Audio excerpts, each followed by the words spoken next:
Right on. We're good to go. Welcome, everyone, to the Tuesday, November 25th meeting of council. We would like to begin this meeting by acknowledging that we are gathered on the traditional, ancestral, and unceded territories of Nlaka'pamux and Syilx people. Any late items? No. Public input? No.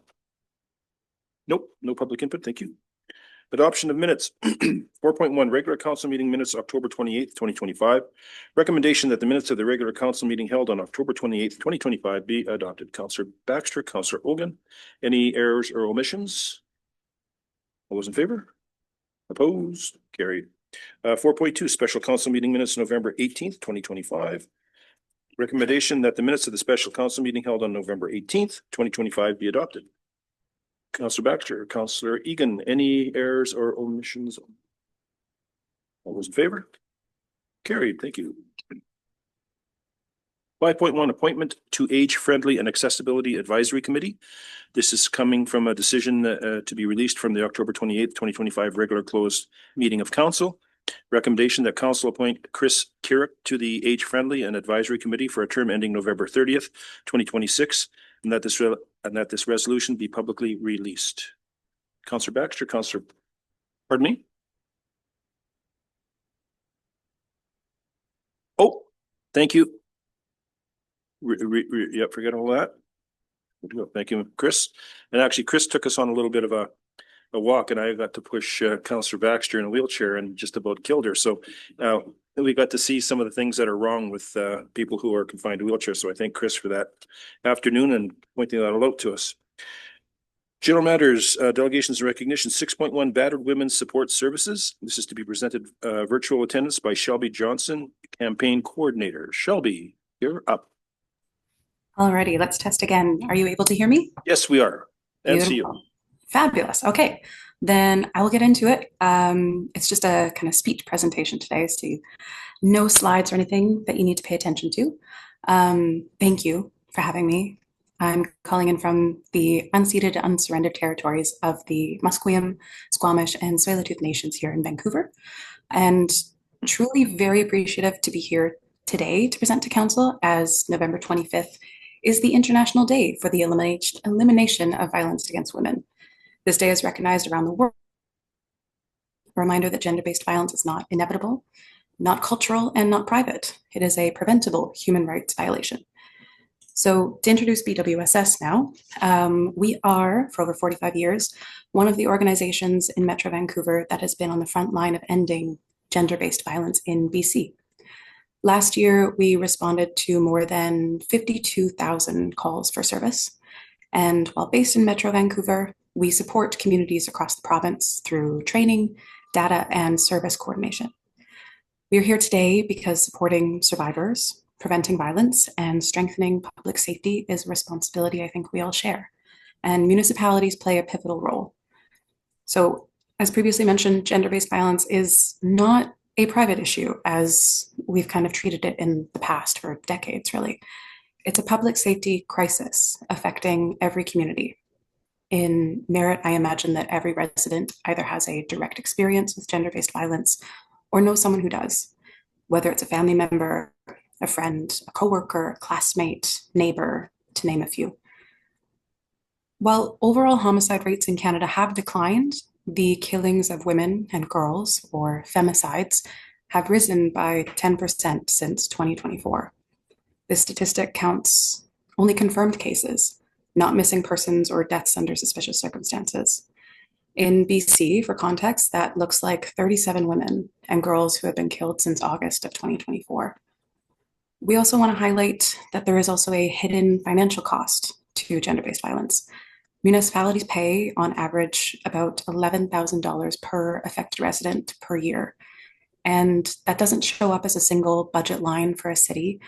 It's spread across policing, housing, healthcare, justice, lost productivity, and overall community well-being. Each municipal department is already patching the hole left by underfunded responses to gender-based violence. And we think we can do better, which is why we've approached not only the province, but also the federal government and now municipal governments because we think and we know that you play a pivotal role in public safety. With municipalities, we are approaching all municipalities in BC with 4 asks, 4 things to consider. And I will list them 1 through 4 if you want to take notes, or I can send them after. But starting with number 1, we are hoping municipalities will declare gender-based violence a public safety priority, to treat it with the same urgency as any other crisis and use communication strategically to challenge stigma. Number 2 would be to establish a gender-based violence task force, which would include survivors, police, housing, and health leaders to design coordinated responses. We are also recommending that you assign a City Hall lead, so to help with organization and ensure cross-departmental accountability. And the 4th part is to integrate risk assessments, so require tools like ODERA or Be Safer risk assessment tools, not only for police, but also other frontline workers, so people in transition houses or EHS or other people like that. We also recognize that comes from provincial statutes and that kind of thing, which is what we're also trying to work on. For local context, Merritt, like many communities, is experiencing complex and rising forms of gender-based violence. Often that looks like increase in reports of domestic violence calls with RCMP or assault charges. Notably, a Merritt RCMP officer is currently on trial for multiple intimate partner violence charges. Cases like this understandably shake public trust, but also highlight why coordinated prevention and accountability are urgently needed on this issue. I also want to highlight recently that you have brought up some concerns about bail reform. It was included in the information items that I saw from the October 14th council meeting. You included the letter that Nikki Sharma sent to the Federal Department of Justice. And I think this demonstrates that Merritt is aware of the issue and has a willingness to keep intimate partner violence and bail reform on the city's radar. Additionally, your official community plan highlights the need to, of course, prioritize public safety and accessibility in neighborhood design, improve personal and community safety through collaboration with residents and with RCMP, support mental health and community services, sustain nonprofit organizations through social enterprise and related initiatives, as well as to develop community and social services asset map, which I think is fabulous. These commitments align directly with the work needed to prevent gender-based violence, support survivors, and ensure community well-being. Merritt truly has strong local organizations working daily to respond to gender-based violence and support residents. These include, but are not limited to, Nicola Valley Community Human Services Association and their Family Therapy Division, Nicola Valley Community Justice Services Society, and also the Journeys into Tomorrow Transition House, and very coolly, the Empowerment and Awareness Resiliency and Self-Defense Project, which I think is super unique and very cool, and love to see that funding was provided there from the province. So these organizations are essential, but they cannot address gender-based violence alone. Municipal leadership is crucial to ensuring the sustainability, visibility, and coordination of these services. So with those 4 asks and with the resources already in the community that you have here, we as BWSS, we are committed to supporting and collaborating with you, with other leaders in the community, to strengthen efforts to address gender-based violence and address this public safety crisis. This movement requires municipal leadership, and we thank you again for making time for this conversation today, of all days. By prioritizing gender-based violence, acting on these recommendations, and working closely with local organizations, the city can help create a safer, more coordinated, and survivor-centered community. I think we can all agree that every resident of Merritt and the surrounding communities deserves to feel safe at home, in public, and in the community.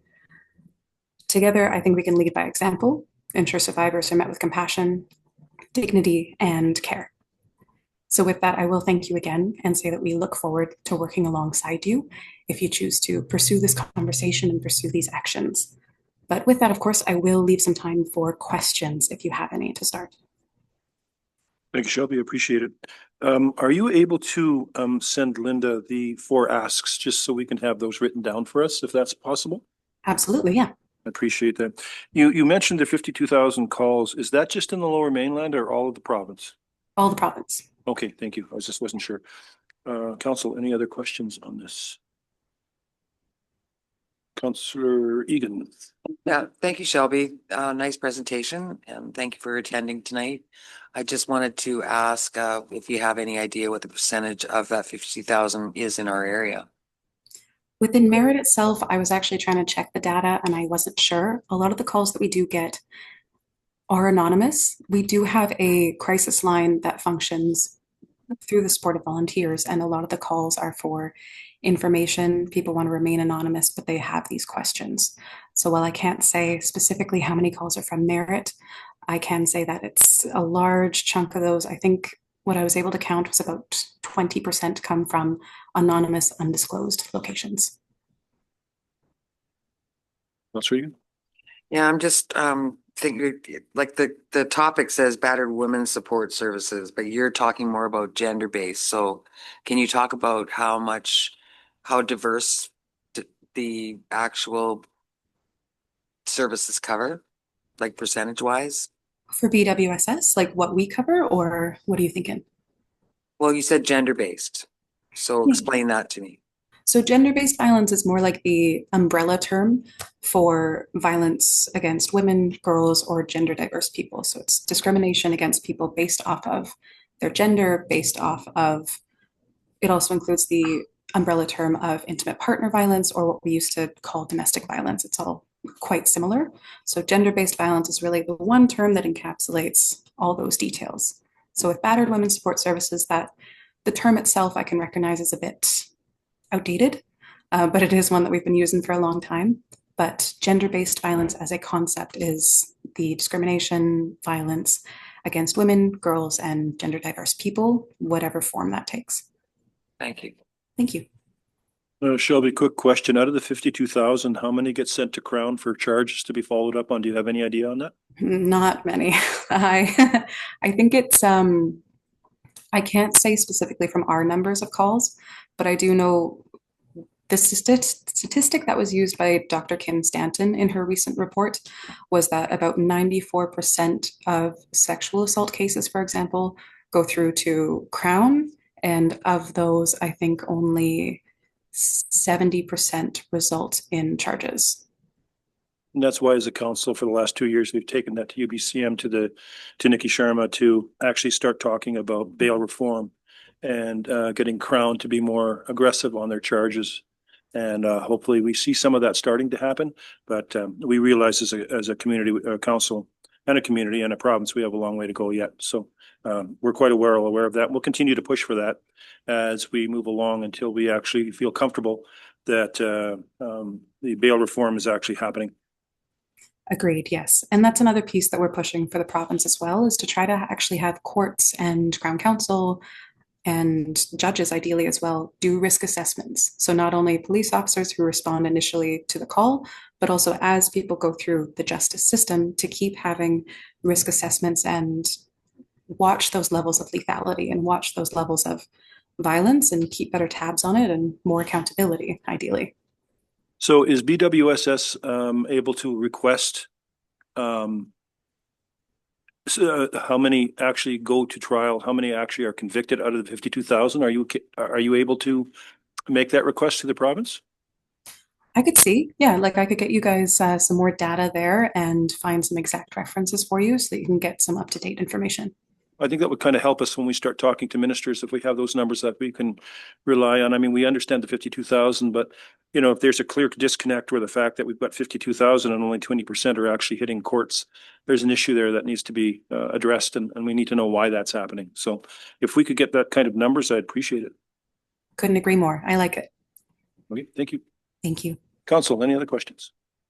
Councilor Egan. Yeah, thank you. And then thinking in terms of all the various groups that you say that are active in Merit, dealing with the gender-based violence, I'm just wondering, I mean, is the help too diverse or not enough? Or, I mean, it just sounds like there's a lot of services and we don't know how many people each group is assisting. I think the best people to speak to that would definitely be the ones in the community. When I was trying to research more about what's going on in Merritt, for Journeys into Tomorrow, the transition house, for example, that is the one transition house that the city has within its jurisdiction. And from my understanding, it is pushed to capacity. The next closest transition house is in Kamloops, which I understand to be about an hour away driving. So that is one example of, from my understanding, more services are needed there for transition housing. A lot of people who are leaving these situations that are violent or that are scary, for lack of a better word, oftentimes stay with their abusers because they don't have another physical location to go to. So that's one example of where resources could be spread. There could be more capacity. One of the asks that we're bringing forward to the province is to provide an emergency funding, a 15% increase in emergency funding to these frontline services. So like transition houses, community-based victim services, stopping the violence counseling. I understand that the family therapy of Nicola Valley, they do have the stopping the violence, which is fabulous. They also have the peace program. But from a lot of places that I've heard, it's another thing where the wait list is very, very long for people seeking those services. I wasn't able to connect with your local organizations directly, but what I've learned in conversations across the province is that I haven't heard of one social enterprise, one nonprofit that has said that, oh no, we're fine, there's no wait list, or we feel like we have too much. It's quite the opposite typically. So in those cases, the best people to connect to are the ones in your community. We are approaching municipalities to start these conversations, to support them, to coordinate and see what fits your community the best and what you choose to do with that information. Do you think there's a lot of duplication within communities? I imagine there can be, because I imagine that many instances of gender-based violence, whether it is with a spouse or whether it is a family member, there's a lot of resources that are required for someone to achieve safety. Housing is a big one of them, but also just the stigma challenging alone is a big piece, and the intersectionality of housing security or substance use or health concerns or brain injury. All of these pieces do often come into these conversations. So it's typically not just one social service or one support that is needed. And significantly, what a lot of survivors have told us in these conversations is that the support from just community and knowing that they feel safe enough to seek out these services is a huge first step. So that's one of the reasons why we talk about challenging the stigma and declaring things a public safety crisis, because it shows to your residents who might be suffering in silence that you do care and that this is a conversation that is safe to have and to seek help. Thank you. Thank you. Quick question, Shelby. Being gender-based, do you come across men who need this support? We do, definitely. And that's another issue too, where with men, you have that extra stigma of whatever kind of relationship you find yourself in, seeking those services as a man can also be quite challenging. And from what I understand, the family therapy portion of Nicola Valley Community Services, they do have the men's counseling program. And I think I read that they were getting provincial funding for that as well. So thankfully that is in place in Merritt, which I thought was wonderful. But with gender-based, it's still that umbrella term of intimate partner violence that doesn't include gender specifically. So if it is domestic violence, intimate partner violence, that doesn't really care what gender you are. That can happen to anybody in any situation. So I think, again, with the challenging the stigma of men should be able to feel safe to seek help, women should be able to seek help, gender diverse people, whoever it is, should feel safe and supported in their community for sure. Thank you. Thank you. Any other questions? Thank you, Shelby. I appreciate it. Thank you for the presentation, and we look forward to that 4 asks. Thank you. You betcha. Thanks. Thank you very much. 6.2, TNRD Film Commission to be presented by Terry Hadwin, Film Commissioner. Terry, come on up and push that button. It's all on you.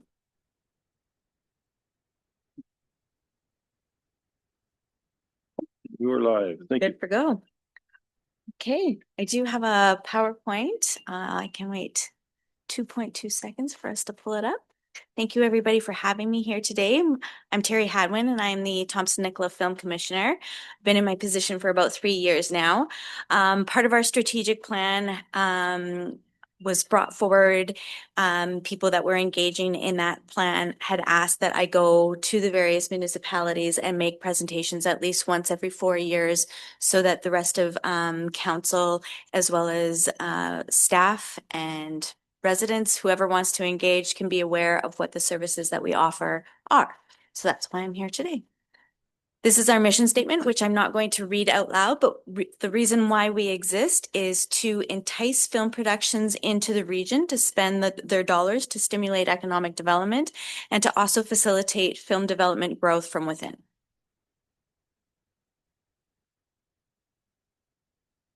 This is our small but mighty team. There's 2.5 of us. 2 of us are full-time. We have myself, Katie Brooks, who is in charge of a lot of our marketing materials. So any of the things that you're seeing on our Facebook page or e-newsletter, that's all done by her. Vesta Giles, she's with us 2 days out of the week, and she helps with our domestic industries. She's really trying to work on bringing engagement into our area so that we have learning opportunities. She's also a filmmaker herself. She created the documentary called The Test, which is all about the District of Logan Lake being the first fire smart community in Canada and it being put to the test. We are one of 8 film commissions that are within the province, and we are all under the umbrella of the Creative BC Film Commission. This is a very fun meme that I've put together. These memes haven't been popular for a long time, so I thought that this was the perfect time to bring them back. And basically, it's just a very fun way of explaining what it is that people think that I do and what I actually do. Again, I'm not going to go through it. My husband has told me if I have to explain a joke, it's no longer funny. So we'll just move on. These are some numbers that we can talk to about how the film is an economic driver in British Columbia. So the numbers for film or motion picture specifically. So this is specifically motion picture, not the creative industry, which would be slightly larger. This is just motion picture. In 2023, which is the last numbers that we have from the province, we saw about $2 billion of influx of dollars into the province through motion picture, which isn't bad at all. However, those numbers haven't been so small since 2016. So we suffered a lot from strikes that happened in 2023 with the Actors Guild and the Writers Guild. And it also had an impact on Canada as a whole when it came to motion picture. What does that mean locally? So 2024, we estimate our figures to be somewhere around $9.75 million of economic impact directly through motion picture. And that is through labor, profit, supply, spending, services, impacts. Some of our successes. So Sugarcane, partially filmed in the TNRD, made it all the way to the Oscars this year. The Edge of Sleep is a television series that was almost 100% filmed in Kamloops. Tracker, this is my biggest claim to fame, I believe. So the first 5 minutes of the pilot episode, which is where you're trying to gain your audience, that first 5 minutes was filmed within our region and it aired right after the Super Bowl. So there isn't a better primetime slot than that one right there. And a lot of their marketing materials was of our region. Die Alone, partially filmed in our area. Get Fast, 100% filmed in our area. We had the premiere at the Paramount Theater. Much of the production crew and cast came to that. The most notable actor in that one would be Lou Diamond Phillips, and yes, he's just as handsome as he has always been. We already talked about The Test in Cold Water, also partially filmed within our region. It's a case of whodunit. If you guys haven't seen it, I highly recommend. And then we've also got the short film Henderson, which is kind of taking the world by storm, winning lots of awards. This is a slide that I put in here because a lot of the times people have no idea what I'm doing, and that's because I have to keep it a secret. I sign a lot of NDAs, or the productions are asking me to keep things on the down low for as long as they possibly can. The reason for that being is that if people find out that filming is happening, they get curious, they want to go to set, they think they're entitled to meet the actors. So at the bare minimum, that's a distraction. And it can escalate to an actual safety concern. So we just try to keep film productions on the DL for as long as we possibly can, but we celebrate them when we're allowed to, when the media people say that we're allowed to. So sometimes we have to say, stay tuned, or I don't know, which is usually a fib, but I just go with that because it's easier than saying that I can't talk about it right. So how are we involved? This is a long laundry list of things that I do on the day to day. I'm not going to read them all to you, but I would say that 90% of our time is consumed by showing productions our locations and providing them with support services when they're here. Next one. So in essence, we are the region's ambassadors for the film industry. Some of our recent project accomplishments include bringing back our movie map. Our movie map was brought back in December of 2024, and in that 1 month, we were one of the top 10 sites visited on the TNRD server. So a lot of people were very interested in what has been filmed in our area. So I highly recommend, if you haven't already, to kind of take a boo at that. You can see the various productions that have been filmed in the area, or if you're wanting a reminder of what was that one film that one actor was in. We've also partnered with the library, so you can click on the various different productions, and if they have a physical copy that you can borrow, you would be able to be linked right up to the library system and find that.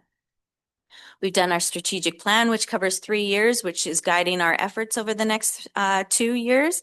Again, one of the reasons why I'm here, and we are hitting all of the milestones that are within that strategic plan or exceeding them. Some of our proactive marketing efforts would include me going to the American film market. This last year, it was in Las Vegas. I was there when Trump got elected, which was a very interesting day.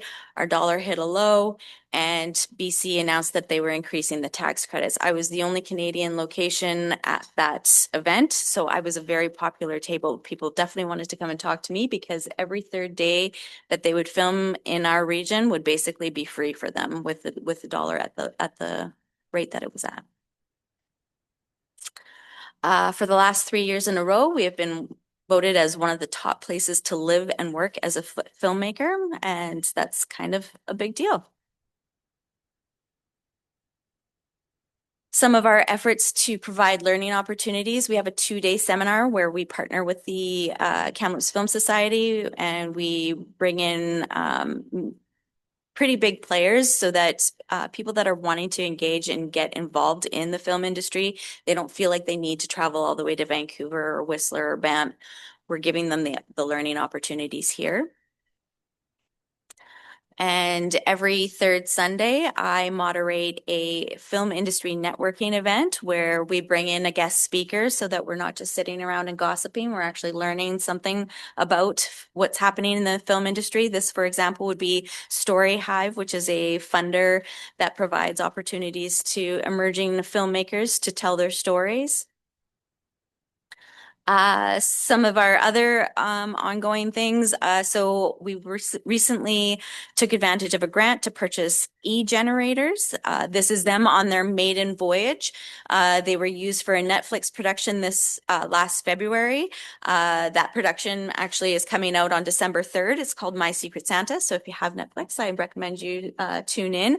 100% filmed in our region. It was filmed up at Sun Peaks and in Kamloops. And these e-generators were utilized highly for that production because it was so cold outside.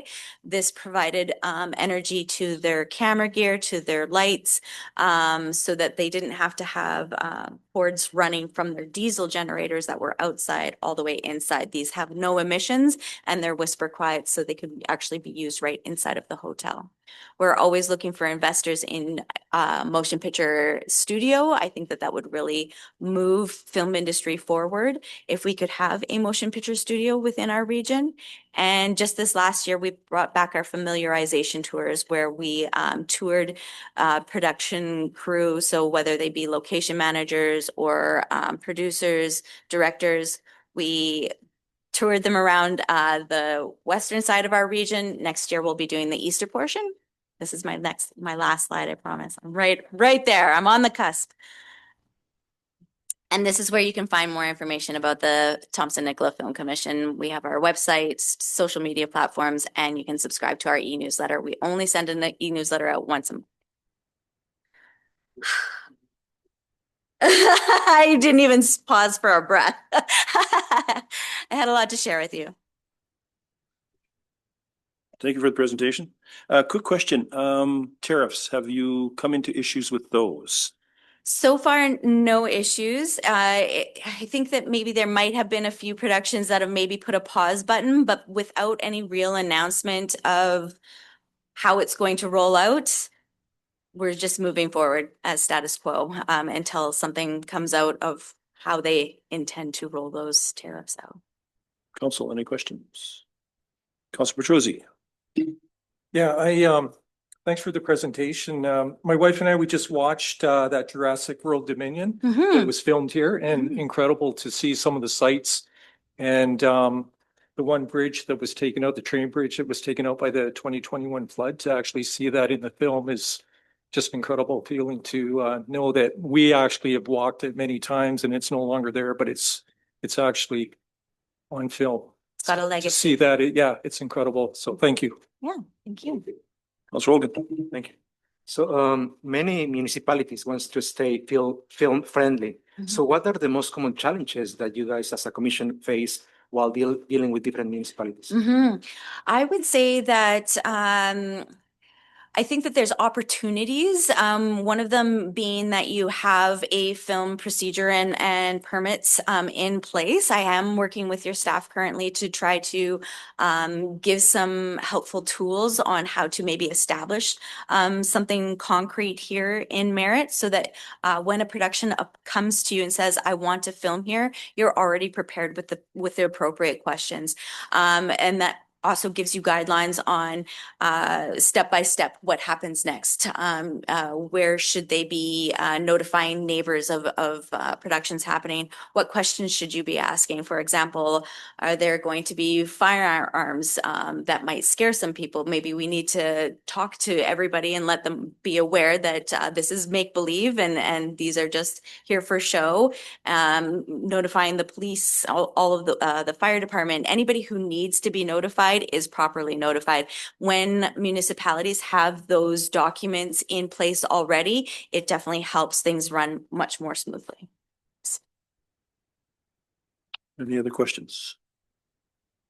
Thank you, Terry. Thank you Appreciate so it. much. I appreciate your time. Thank you for presenting. Awesome. Thank you very much.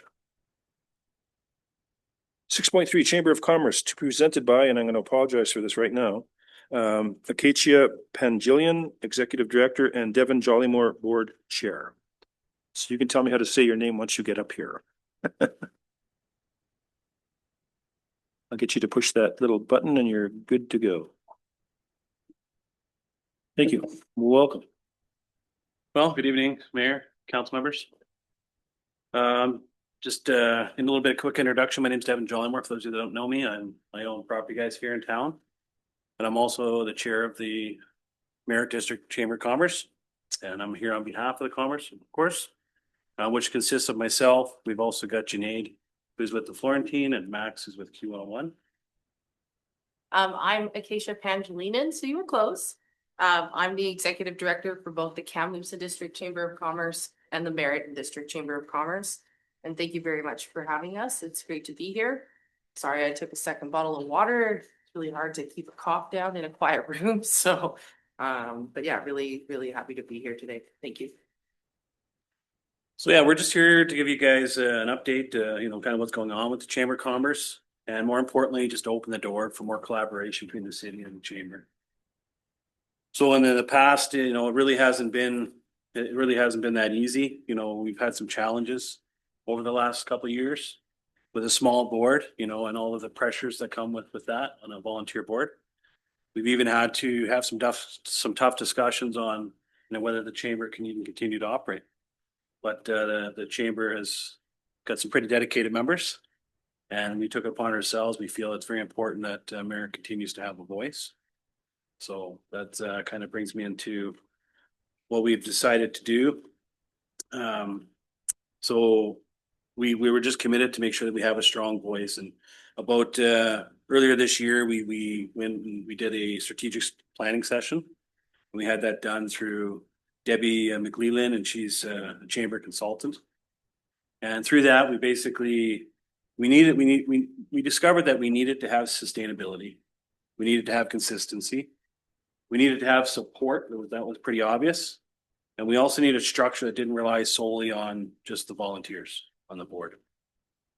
So as a result, through that strategic planning process, we entered into a service contract with the Kamloops Chamber of Commerce. And that has brought a really, really good resurgence into the board. And what we've discovered is we wanted to do this, but we also wanted to make sure that Merritt still maintained its own identity, that the Merritt Chamber still had a local board, and that the Merritt Chamber still had community-based priorities. That was really important to us. We didn't want to lose that. We wanted to make sure we still maintained that. So through this agreement, we have access to administrative support. We have communications. We've got event planning. We've got policy support, which is really good. That was where we were really lacking, is in the administrative. And it gives Merritt access to kind of big city resources, but we still get to maintain our small town voice, which is really, really important to us. So I guess at this time, to speak a little bit more in what that entails, I'm going to hand it over to Acacia. Awesome. Thanks, Devin. So I've been in the chamber network for over 10 years. I've been the executive director of the Kamloops Chamber for 6. And through my work over the many years, I've really focused on developing sustainable chamber models. I'm quite active within the chamber network provincially and nationally. I serve on the Chamber Executives Board, both provincially and as the president and the president of the Canadian Chamber Executives. And through that network, I have the opportunity to connect with chambers of all sizes. And so I'm uniquely positioned to be able to connect with other small communities, to understand and learn from them, to see what's working, and to bring those resources, their experience, and their lessons learned to Merritt. But in addition to that, having worked at our chamber for as long as I have, I'm able to bring that experience, and our team is able to bring that experience of developing programs, running events, and running chamber operations, which we have done in Kamloops for almost 130 years. So I'm excited to bring that same approach of stability, professional support, and commitment to Merritt. And this model is really exciting because everything is coming from the local board. So all of the direction, all of the priorities, everything that we do comes from the Merritt board and our Merritt members.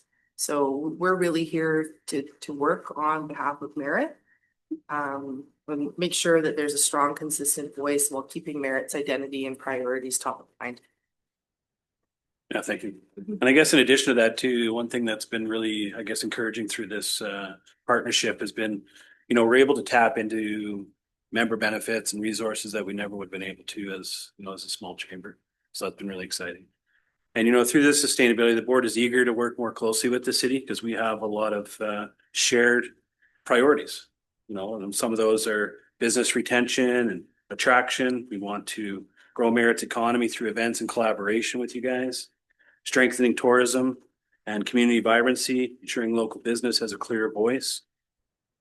So we see tremendous opportunity to align between the city and obviously the chamber.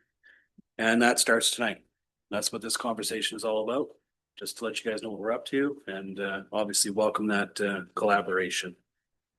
So it's pretty quick, kind of going over what we're up against here and just let you guys know where we're heading. So before we close, I just want to also thank staff city member Kim, who's here, just for being a liaison with the board. That's been really good to have her resources there, and that connection to the city has been basically valuable to us. So thank you again for the opportunity for this quick presentation. We look forward to working with you guys and basically promoting and engaging in a strong business community for Marin. And obviously, we're happy to answer any questions you guys may have.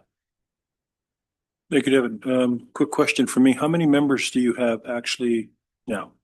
On the board, we have four of us actually. Sorry, there's myself and Janaid from the Florentine, Max from Q101, and we have an executive director as well. Okay. Yeah. Councilor Rogan. Thank you. Thank you for the presentation. It's good to see you again. So we met at CITES at seminar, right? So recently. So this is a big transition for our business community. And as such, there are many questions that I'm assuming that came up. So was there any type of involvement with all the members that you had at that time, before moving into signing this contract with the Kamloops Chamber of Commerce? Yes, yeah. Well, this was not an easy decision. Something we went back and forth on quite a bit. So we obviously had a much bigger board a year ago, and we had a lot of directors and members that just had other commitments that couldn't continue to act on the board. So, and then we did engage through our strategic planning. Part of that was, what does the community need? What does the business community need? And what are we able to provide as a board? So, and in doing that, we realized that there was a lot of things that we weren't able to provide, which were the necessities of the business community. So we did put it out there. We did have questionnaires go out as well. We did have lots of response and feedback on that. So, yeah. Councilor Charney.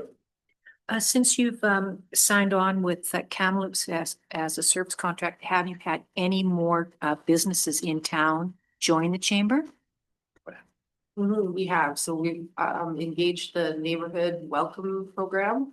Starbucks has signed up as a member. But right now we're actively working on bringing back members who maybe dropped within the last year. But it's important to note that there weren't a lot of processes in place to help us kind of do this transition. So we needed to take the time to re-look at our membership structure, look at our internal financial policies to make sure that we have processes in place to get bills paid. And we really wanted to focus on having the house in order before we started bringing a whole bunch of people back in, because we wanted to make it a seamless process. The one thing that we did roll out right away were networking events. We've heard from members and from the community that networking is an important piece of chamber membership. So we started to do those. We're doing them every other month. And so we're starting to see more and more interest in chamber membership. And now that we've done a lot of that kind of groundwork, we're really poised to bring back a lot more of those members that maybe decided to take a pause or haven't been members of the chamber. Okay, thank you. It was an excellent presentation. Councilor Egan. Thank you. I'm happy to see that you guys have joined with Kamloops, and it seems to be working out. I'm just wondering, from my previous involvement, if you've worked out any differences that you've had with TNB, as in terms of who's covering which projects. Yeah, we really haven't got into that too much yet. Like I said, we're kind of in the process right now where we're getting our own house in order. So that's kind of what we're doing. Like I said, we've done a new financial plan. We've done a new membership retention plan. We've got goals that we're driving towards. So this was all, but we're pretty much there now. Like we just had our last board meeting yesterday, which kind of summarized a lot of that stuff up. So now that we've got our own house in order, now we can start addressing those things, because that is the hit list. Yes. And have you moved forward on any of the initiatives from the strategic planning session? Yes, yep. And part of that was taking a better look at what the board can do to give back to the members. One big thing from the strategic planning was there was a lack of value that our members were seeing for being part of the merit board. So we had to go back, and we basically took it right from the ground up, built the foundation, said, how can we meet these goals? There was no way we could do it. So part of that was doing this. This was the major contributor to this. And so in this, our whole reasoning for doing this is to meet those goals in our strategic plan. So absolutely, we haven't, well, part of that was getting making sure we had sustainability, financial plan, which was on the strategic plan. And now that we have that, now we can start addressing some of the bigger items. I think that's great because that's how you're going to attract new members. Absolutely. Yeah. Thank you. Mr. Richard. Now that you've joined up with Kamloops, is there more capacity to offer programs that Chamber, BC Chamber used to have? I know that they used to have kind of a benefits plan for smaller companies that couldn't provide their own benefit plan. And yeah, so that's something that would continue. Yeah, absolutely. So I've reached out to the local benefit provider for this area. Yeah. To try to do like a workshop or a bit of a promotional opportunity to talk about those benefits. And now just having the administrative support of a team, the team in Kamloops is me plus 2 full-time and a part-time administrator. We can actually roll out some of the other benefit programs. Yeah. So there's things like an AI adoption program. There's like certificates of origin and carnet services for anyone who might be exporting. And then there's also an HR suite of programs. So it essentially serves as like an HR staff member, but a business would pay like a subscription fee and get access to toolkits and webinars and templates. So all of those, and there's many more like freight services, hotel discounts, park and fly discounts, all that type of thing. Oh, yeah. But now we actually have a team to be able to roll it out. Yeah. So for smaller businesses and small community like Merritt, it could really be an attractant. So yeah, it's a great thing. So thanks. Councilor Logan. I just want to add that back in 2015, I was a director for the Chamber of Commerce, and the biggest challenge at that time was to create value for the business owner. So, what am I getting in return if I'm going to be, paying for a membership? And at that time, I believe we had 117 businesses as part of this. So that could be the things that you need to look into. What are we going to be providing now on, so that there is an interest from the business community in participating or being part of the Chamber of Commerce. Absolutely. That was basically the whole reason why we're doing this, is to bring value to our members. And we have restructured our whole membership tiers, what that includes. And then as this is kind of the first year, we've got, a plan that each year we're going to be, implementing new membership benefits and being able to tackle new different things. We just can't take on too much at once. So yeah, that was definitely the number one reason why this whole service agreement exists. And I would add that chambers they're always focused on member value. Within the network in BC and across the country, this is very much a conversation around how do we evolve, how do we innovate, how do we keep up with the changing needs of business, especially in this type of business environment where things are really hard for small business owners. So things like a member value survey will come out in the new year to understand what value means to our members and what we can offer and do to support them.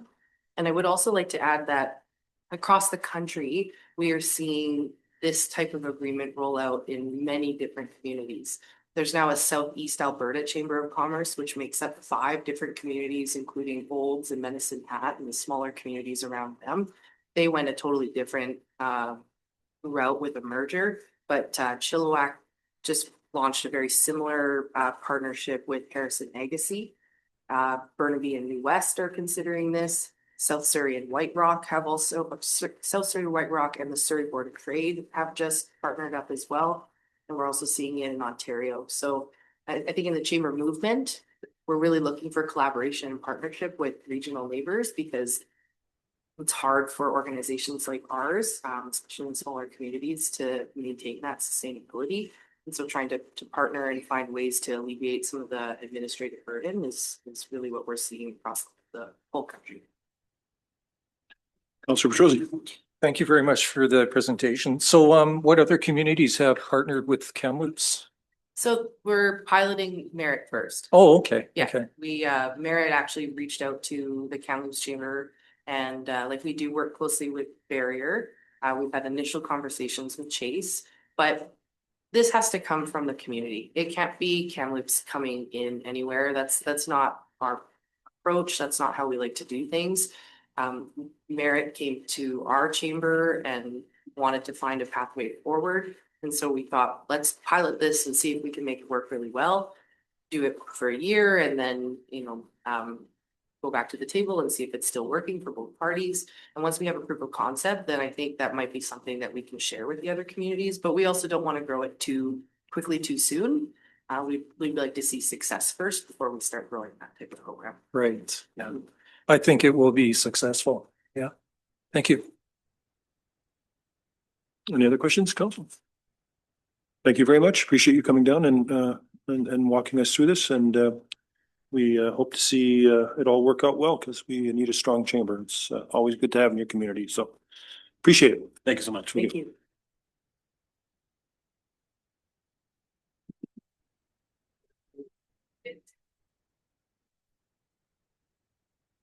Unfinished business, 7.1, curling club lease agreement. Recommendation that the council direct staff to sign the lease agreement between the Merritt Curling Club as provided.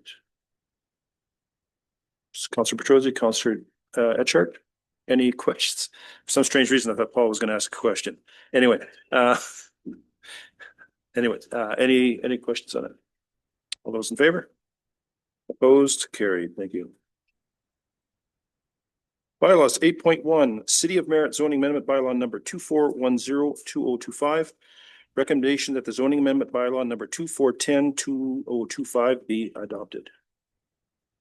Councilor Ogan, Councilor Petrosi, questions on this at all? Those in favor? Opposed? Carried. Business license bylaw number 24052025. This is an opportunity for public input. We have 3 recommendations. We'll read the first one first. Recommendation that the business license bylaw number 24052025 be given a first reading. Councilor Etchart, Councilor Ogan, any questions on this?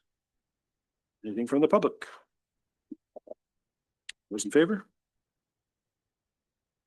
Oh, sorry, I didn't see you. Councilor Ogan.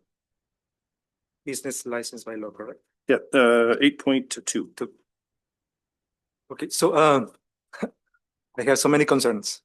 I have so many comments on this one.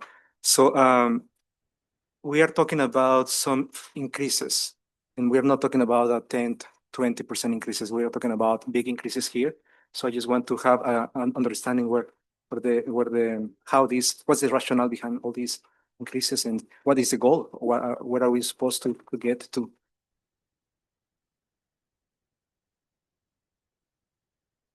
Seal. Thank you, Worship. I'd like to ask Director Brick to sort of walk us through that, if that's all right with her, and get this. Sure. Seal. Thank you, Your Worship. So I can bring up the business license bylaw. Are you specifically, through your worship, is it specifically the fees schedule that you're looking at, or is it, okay, let's bring that up.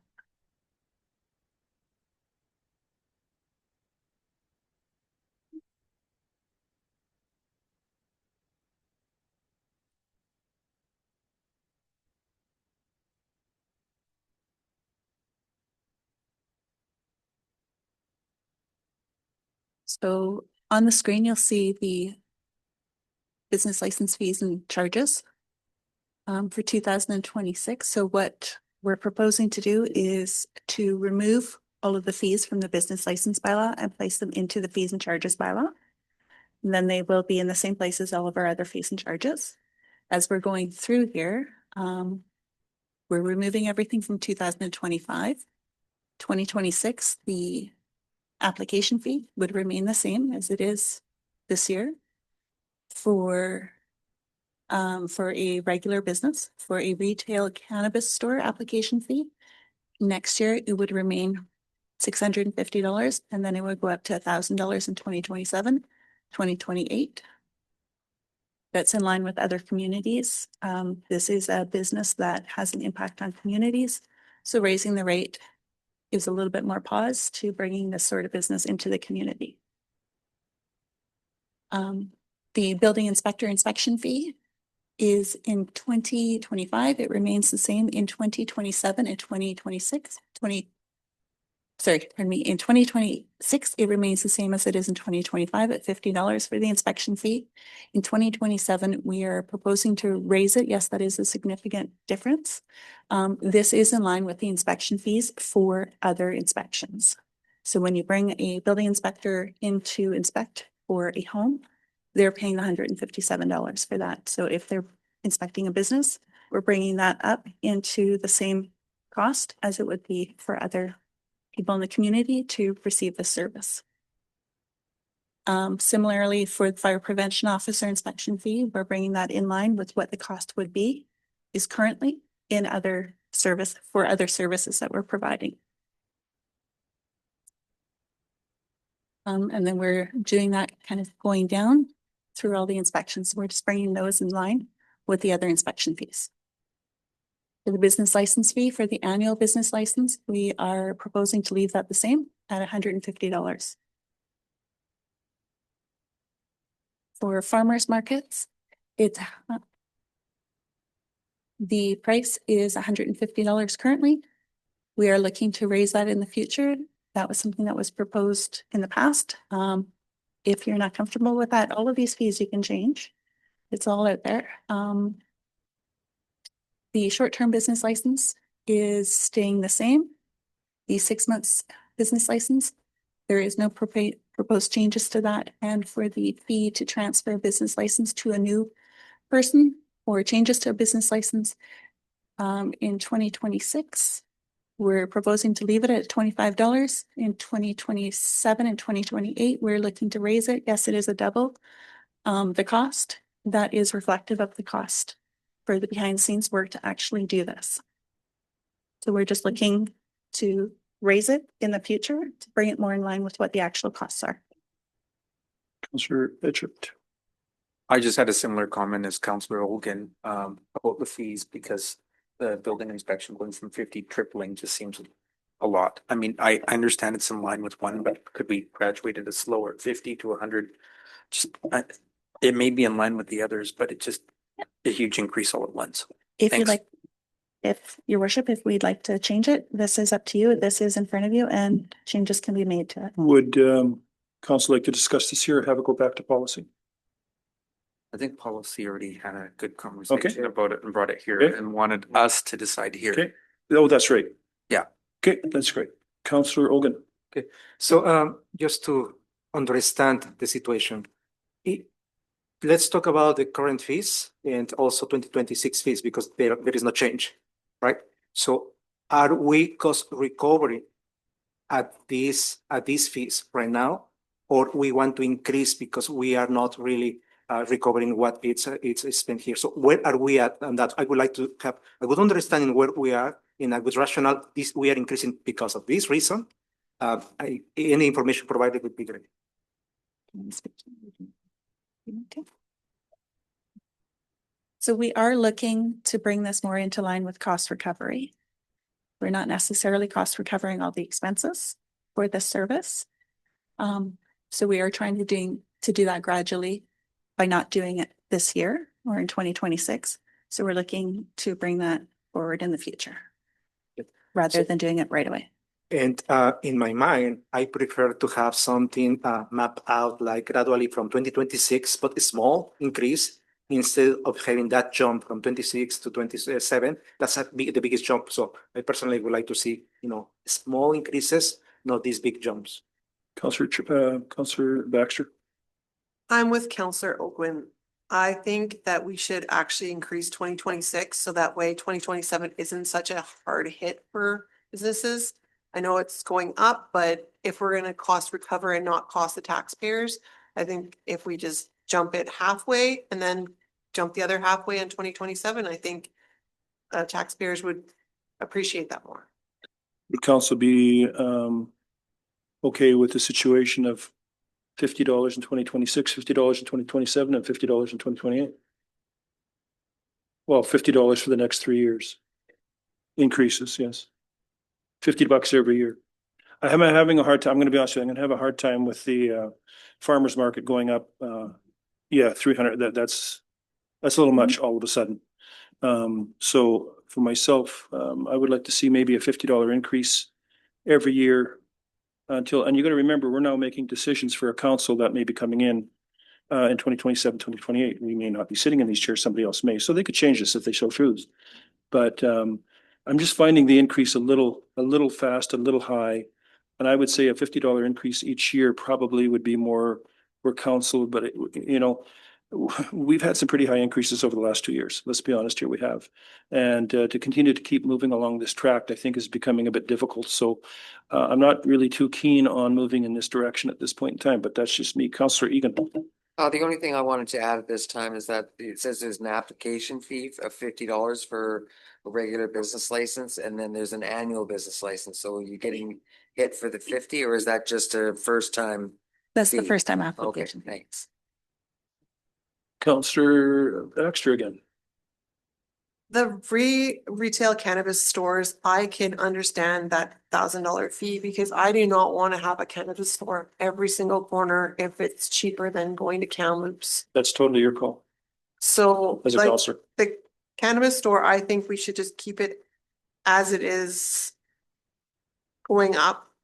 But with the $50 a year for the other ones, I think if we're not cost recovering right now, we're costing the taxpayers. And this is businesses that need to pay these fees. So if we go up $50, let's say this year, so it'll be $100 for building inspector fee, and then it goes up to, but aren't they already paying this if they go to a house?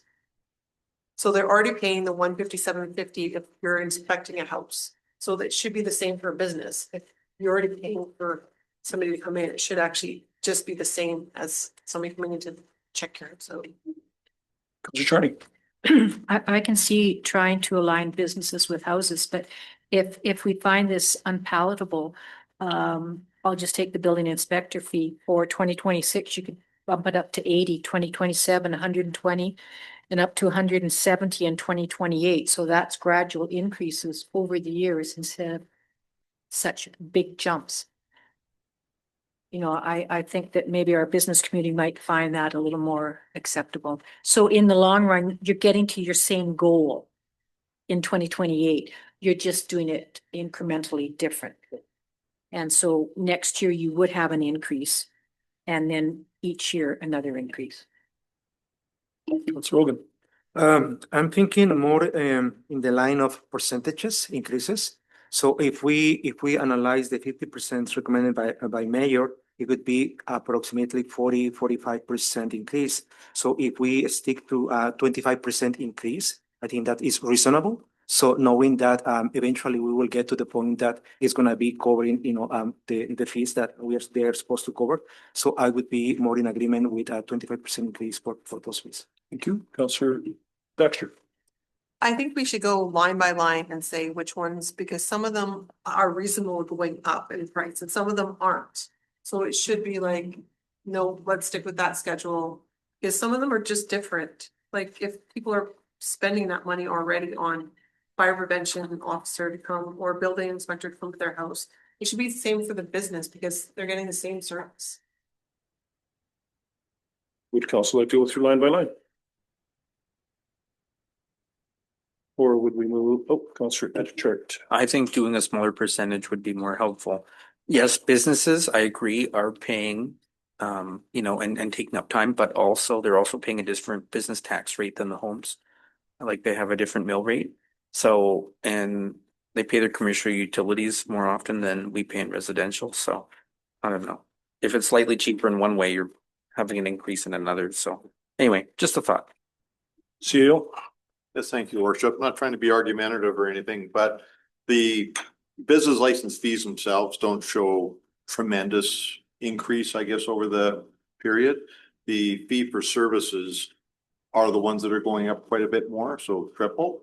And that reflects largely the time it takes for the staff and the cost of the staff to physically go out and do the work, report on the work, et cetera. So just wanted to make sure that's pointed out that when we send somebody out there, the cost recovery on their time for what we pay them to do the work, that's kind of what the target is on that. The business license fees themselves go up at a more modest rate already in the bottom section of the chart. So I think the biggest step you're seeing largely, other than the cannabis stores, is largely about cost recovery for the time it takes them to physically do the work, and that's what aligns with the home inspections. Okay. So we have a motion. The motion's already been, has it been seconded? Person seconded? It has been moved in second. Yeah. What's a cross connection control coordination inspection fee? So, Okay. am I right? Just CEO. Yeah, thank you, Your Worship. That is the water protection part of our water program. So our cross connection control coordinator does backflow prevention and makes sure that we don't have cross contamination of our general water system. So they do inspections, make sure that the water system in a business or a home. Is that the contaminated. backflow? Yes, Okay. We bought a fancy van for that, didn't we? we did. Yes. Outfitted it It was- pretty nicely. That was that important. So we bought a van for that. Okay, so then if I have to go and get my backflow done, which I have to do every year, the city doesn't do it.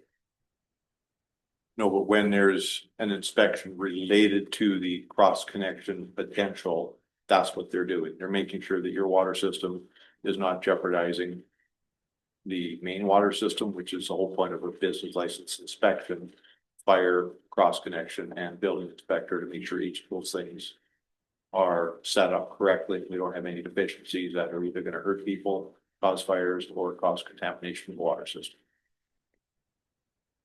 Counselor Charney. I think a percentage increase is viable in some situations, but if we're trying to do cost recovery, the 25% increase at year 2028 is not going to be anywhere near cost recovery if 165.38 is cost recovery. Yes. Counselor Hogan. I was just running the numbers to give you an example for the retail cannabis store. If we apply the 25% in 2027, we are gonna be charging the same amount. So it is gonna be different, the amount to start. So I think that by sticking to a certain percentage, it's gonna be easier for the business owner to afford these expenses. And keep in mind that if we are not right now recovering the cost of these services, we did something wrong in the past. We cannot try to recover right now everything that we have not done in the past. So right now we have to create a plan that is going to bring us to be able to cover all the fees. So do we have the motion's been moved and seconded? The motion has been moved and seconded. If you'd like to amend it, we can absolutely do that. We can either amend it or defeat it, whatever we'd like to do. So Counselor Hogan, again. And one more thing, why we are not offering a 1-day business license? And my rationale is that when I have attended a few events, there was the big expense of like paying for I believe it is the minimum 3 months business license that you have to cover. And sometimes they just want to give it a try to give, and to understand the market here. So I feel like if we want to be business open for business community, I think that a 1-day business license would help. Are you thinking more, Your Worship, through Your Worship, are you thinking more in regards to mobile food trucks? Because that is being incorporated into the business license bylaw, is the bylaw that we have for mobile food trucks. They're separate from our intercommunity business license, so it's not part of that. If a member of the community who has a business with a mobile food truck wishes to come to the city of Merritt, we strongly encourage them to do that and to receive a business license for 3 months, because then they can avail themselves of the entire summer season, and then they can be at all of the events that are happening within the city. There's also for a 1-day business license, there's still all of the inspections. So cost-wise, it makes more sense to do a 3-month business license. We've also got it in here that a prorated business license, and this has been in our bylaw for quite a significant amount of time, is that a prorated business license shall never cost less than $25. Counselor Egan. I just think it would be, whether or not it's more expensive to do a 1-day, there's a lot of people that would want to come and just do 1 day. So it might be advantageous to allow that instead of having to get them to pay a 3-month. They would still require all the inspections.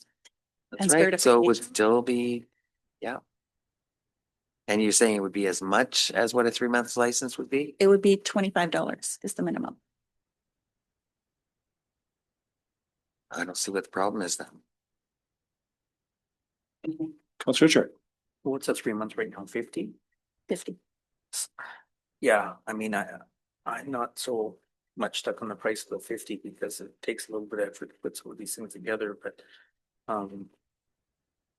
I don't think it's reasonable to have a set minimum of 3 months because just as soon as it runs out, if somebody wants to come next week, like that's only gonna happen in the middle of summer when people are on holidays, and that's a lot of work for administration. So I'm not so against having a minimum of 3 months, because who's gonna wanna do a 1 day and a one, like, that's a lot of administration and follow-up for no money. Counselor Egan. Okay, my point being is that I'm not talking about administration wanting to do it or not. I'm talking about making it convenience for a business to come in and have a 1 day and just have their business attend for the 1 day. If they only want to come for 1 day, I don't think they should have to pay for 3 months. But there would be all the inspections that would happen for that 1 day, which is city time.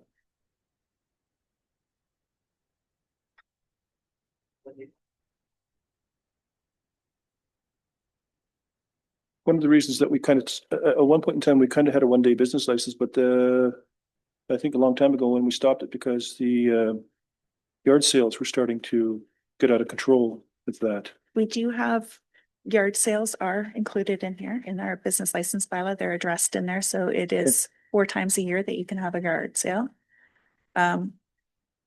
Anything with a 1 day was before my time, so I don't have that knowledge. Maybe the 1 day thing is something we take to policy. Councilor Oben. No, I just wanted to add that by having that option, it's just an option there. So there still is gonna be the 3 month option or the 1 day option. Perhaps it's gonna be $25 for 1 day and 50 for 3 months. It wouldn't be more sense for the business owner to go for the 3 months, but we are being open for business. You are welcome to come here. It's 1 day. That's how much it's gonna cost you. You decide. That's all.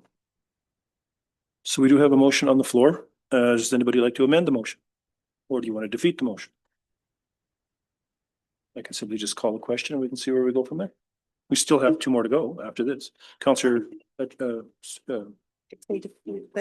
is first read. Baxter, I'll read it in a minute. Councilor Baxter. I would like to amend the motion and all the ones go up by 50% this 2026 and then go to the proper amount in 2027.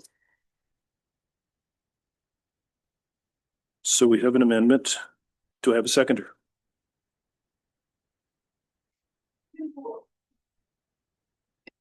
%50 increase for 2026 and then it'll go up to whatever the number is in 2027. Do I have a seconder for that amendment?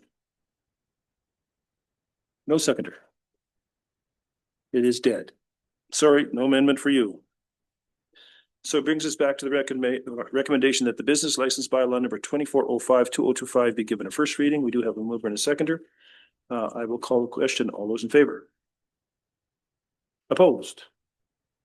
It is defeated. So there's no sense going on to the next one. No, the So, bylaw's gone. pardon me? That bylaw is now done. Yeah, that bylaw is finished. So thank you, everyone. Something we can bring back, I guess, if we have to. We need to chew on that, I guess. Moving on, 8.3 official community plan amendment bylaw number 2409-2025. I have 3 recommendations. Let's do the first one. Recommendation that the official community plan amendment bylaw number 2409-2025 is given first reading. Councilor Petrosi, Councilor Etchart, any questions on that? Those in favor? Opposed? Carried. Recommendation that the official community plan amendment bylaw number 2409-2025 is given a second reading. Councilor Etchart, Councilor Oldham, any questions on that one? All those in favor? Opposed? Carried. Recommendation that council direct staff to schedule the public hearing for bylaw number 2409. Councilor Etchart, Councilor Oldham, any questions on that? All in favor? Carried. Thank you. 8.4 City of Merritt zoning amendment by law number 2413-205. This is a revised, you should got the revised paper on your that the City of Merritt zoning amendment by law number 2413-2025 is given a first reading. Councilor Baxter, Councilor Etchart, questions on this one? Councilor Etchart. Yeah, so for the zoning, I just wanted to clarify on this 2413 where we had the mobile home permitted for these different lots. And I noticed that it had the Z240. Are we also gonna allow the A277 if they have a proper foundation? Not to be a pain, but it would be ideal if we could have both. Because the 277 would allow for a modular with a foundation, which could be considered like a house, but it's still modular construction. I was just wondering. I think it would be better if it seems like a manufactured mobile home, but See, it's just a double wide essentially. If it pleases your worship, we could bring the planning manager up, Pranesh, to have a discussion on this. it pleases me greatly, Pranesh. I'll get you to push the button. Thank you, Worship. So this R2 residential mobile home zone is intended to allow only mobile homes for now. It won't allow A277.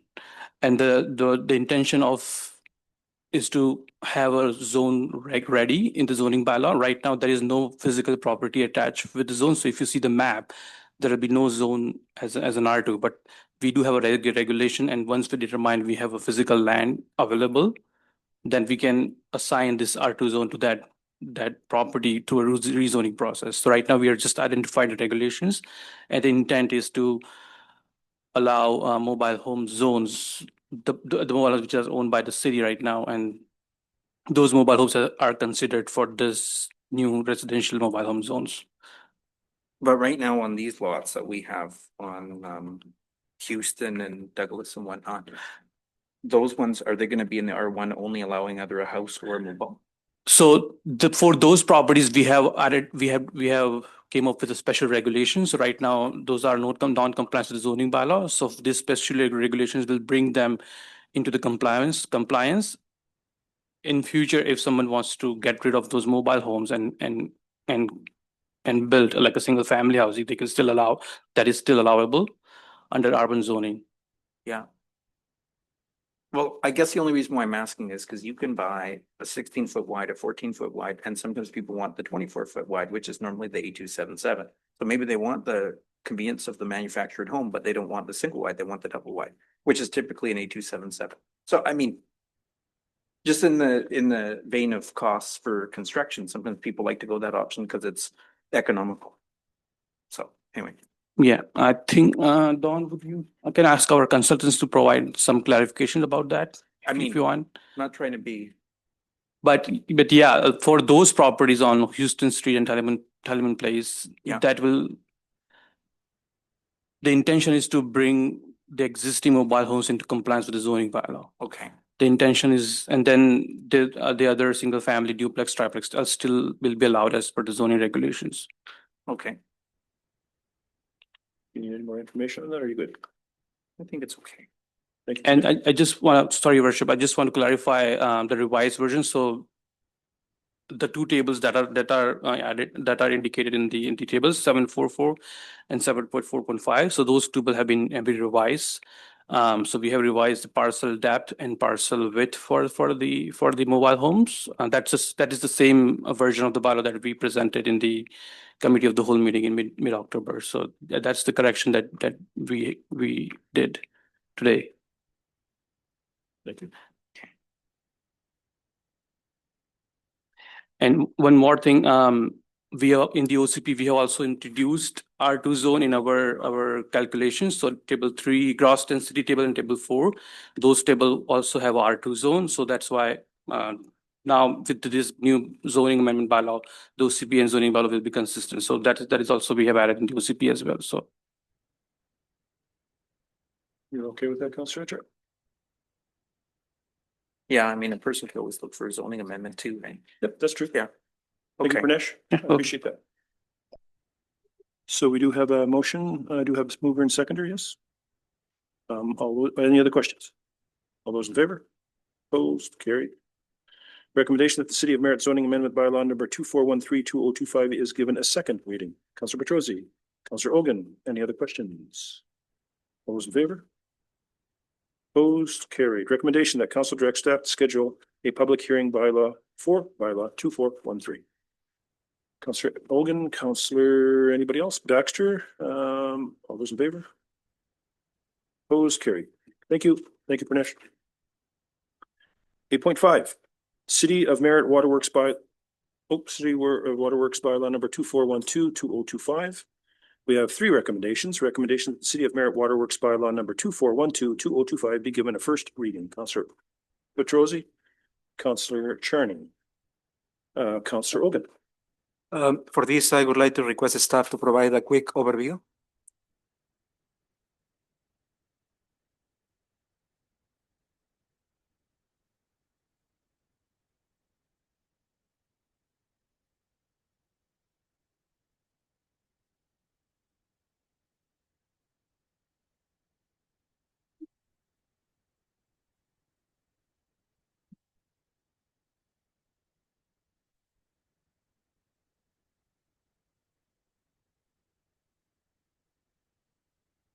Seal. You got it?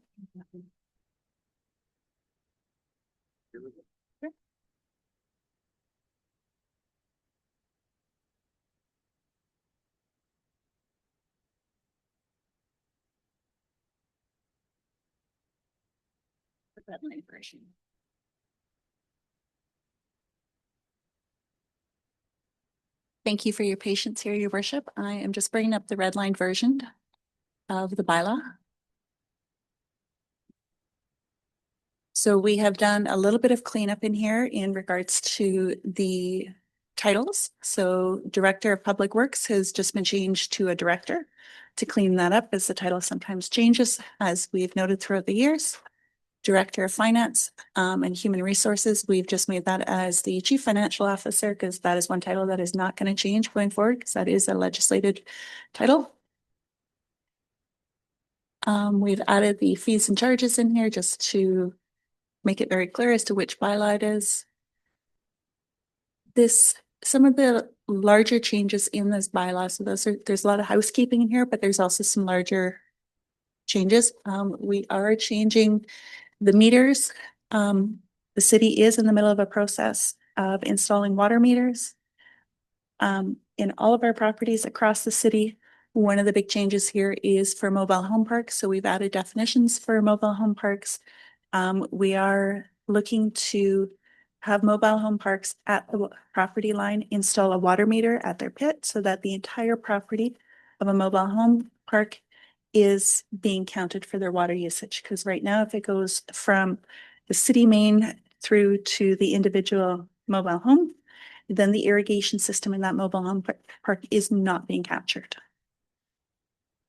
So this is a change that is to the positive for the city to actually capture the full use. The other piece in here is when we are charging for utilities, it's good for us to be able to attach those charges to the land as opposed to a chattel that is on leased land. So when we're trying to do the recovery of costs, it makes it easier for the city and a higher return rate if it's attached to the land. So that's something else that's being changed in here too. Councillor Charney. Okay, and up for you. Councillor Etchart. So we get, with this proposed change, one of the parks being right in town, would that mean that you would have maybe base this cost on access of how many pads are there, and it's based on usage is what it'll be. But with the number of pads there available, and because there's connection, could we charge times however many spots that may even be vacant? Like if there's 70 pads in there that may not have a mobile home on it because they're suddenly empty, will we be charging for the 70 water connections? Defer to CAO. CAO on that question. Yes, thank you, Your Worship. In a lot of cases, we miss empty lots right now, or ones that might have a travel trailer on it for a period of time due to lack of reporting. The meter pit at the property line is going to capture all of the private usage by meter rather than by flat rate all the way around, and just missing empty lots or lots that are partially occupied for short periods of time. So everything will be metered within the park, within the private system that leaves the city right away. So if we change it for, say, the one park, maybe the one on Clapperton, for example, will you be able to fix this so that you can make sure that you get enough fees to cover for all the lots that are in? Well, because it's based on usage. Yeah. The amount of lots doesn't matter. It doesn't matter. It'll, However, okay. the park would have to manage their own internal water system. Right now, we don't have any control of that internal water system because the pipes go into the park and we just flat rate service to all of them. So there's no real control if there's leaks in the park. Yeah. If there's water hoses left on forever, you don't really have any control of that. Where if we place a meter at the entrance point to the property, we'll be able to capture all the usage regardless of where it is in that system. Sounds good. So basically what you're saying is, there's 50 units in the mobile home park. We are going to only have one meter there, and that bill would go to the park owner. Correct. So then it's responsibility of the park owner to then decide how much he's going to charge. Correct. So, are we worried that he could be charging them more than what his bill would be? Or is that just his responsibility? We just give him the bill and then he does it, whatever he wants with it?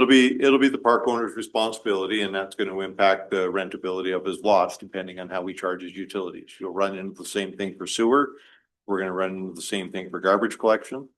We're running on private property with our service charging, and like the director says, we don't have the ability, if somebody doesn't pay their bill because we're flat rate charging, we have very little means to recover that because it's not attached to the property at that point. So this basically sets it up so that all usage on that property gets metered, and they can decide how they manage that within their own lot rent plan. Okay, perfect.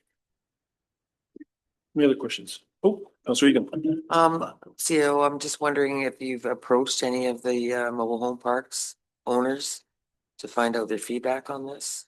Yes, we've had our cross connection control coordinator have discussions with all outlying properties, and they're not all mobile home parks. In this case, that's what the bylaw is dealing with. But we have some other outlying properties that are commercial that are not metered that should be. So he's been introducing them to the idea. How we end up there at this point, once the bylaw, should it be passed, we're going to provide notice period and get a little bit firmer with the conversations, and also determine if our universal water meter program will be able to handle any assistance for it as well. That's a commercial property. There's some properties that should be classified as commercial that for whatever reason in the past didn't get the required meter set up as a commercial property. The mobile home parks themselves were in between the two of them. So this is clarifying how we expect them to sit within the bylaw. Okay, and then depending on what zone they're in, will they be monitored for a year like the other zones? For water, to make sure there's All no the commercial leaks? stuff is on meter already. It would take a fair bit of time, probably over at least a year, to give them notice to have something completed. Because you can't just put in a large meter pit for that size of service with the snap of a finger. So the idea would be to use the bylaw, provide them notice, and work with them to get there. Similar time frame of what we're going to be doing with the residential, hopefully. Okay, thank you. I think, Councilor Egan, that any extra water usage past that going into the property would be on the owner to find the leak, not the city. So. Councilor Charlie. So once the water meters are installed, we're going to have a year of monitoring. So will you give the homeowner, say homeowner A, you have consumed this much water, and if we were charging so much, this is what your water bill would be, so that they have an idea of the cost of the water usage? Or are you just going to tell them how much water they're using? So, yeah, thank you, Your Worship. So as a starting point, I know we've discussed timeframes of sort of monitoring. We haven't discussed specifically what it's going to be or made any decisions yet. That said, our job right now is to get the water meters into the properties. After we get that done, then we will relate to more conversations about how we implement, if we implement rate changes, usage-based things and whatnot. So more to your question on the billing and the ghost billing, we are working right now with the two software providers, one being Vatum, I guess it is, and the other being Neptune System, to see how well they communicate and are able to provide that information to a point where we can get it printed on a bill that way without manually doing it. We're not 100% sure it's going to happen that way. It's a snap of a finger, but it's being worked towards. Yes. Councilor Rogan. correct me if I am wrong, but it seems that there are two sections 78. So I think That that's a happened again? typo. Sorry. Wouldn't surprise me. We had a lot of housekeeping in here. 78. 77, 78, 79, then 78 again. Yep.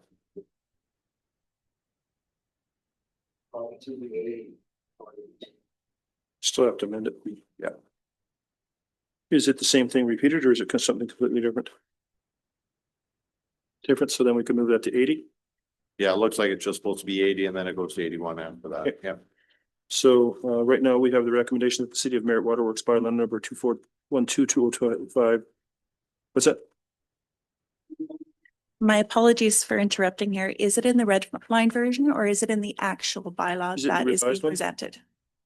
Okay, the red line section is just there for information. The actual bylaw itself that you're considering is the one that is not redlined. And so it does say 78, 79, 80, 81, 82. Okay, So there's no need to make an amendment because it is correct. you're wrong. So we do have the motion read. I do have mover and seconder. You do. All those in favor? Opposed, carried. Recommendation that the City of Merritt Waterworks bylaw number 2412-2025 be given a second reading. Councillor Petrosi, Councillor Egan, any questions? All those in favor? Opposed, carried. Recommendation that the City of Merritt Waterworks bylaw number 2412-2025 be given a third reading. Councillor Ogan, Councillor Etchart, any questions on that? All those in favor? Opposed, carried. New business, 9.1, 1801 Chapman Street, section 57, notice on title, opportunity for representation from the property owner. We have a recommendation that council directs the corporate officer to file a notice in the land title office stating that a resolution relating to the partial legally described as PID 018220240 with a civic address of 1801 Chapman Street has been made under section 57 of the community charter and further information about it may be inspected at the municipal hall. Councillor Petrosi, Councillor Egan or Etchart. Any questions on, Seal? Just before you vote, can we just confirm that there is, that was the gonna do owner that. is not? Yeah, or that's what I was gonna On do. that? Excellent. Do we have the owner present or online? Speak now or forever hold your peace. Now, I came to see you today, CEO, about this, and I had a question. Hadn't we already revisited this? I have visited this. Why are we seeing it again? Thank you, Your Worship. So in the original resolution, when you considered this the first time, there was an error. There are actually two titles that are associated with this property. So when you considered it the first time, it was only for the one property. This is for the second part or the second title on that property. So the notice has been registered on the one title. This is now to register the notice on the second title. Thank you. Councillor Charney. I just wanted to have clarification on the financial risk and implications. It says there is a potential financial risk to the city if litigation were to occur due to the safety risks of the building. So how do we protect ourselves from this? Section 57.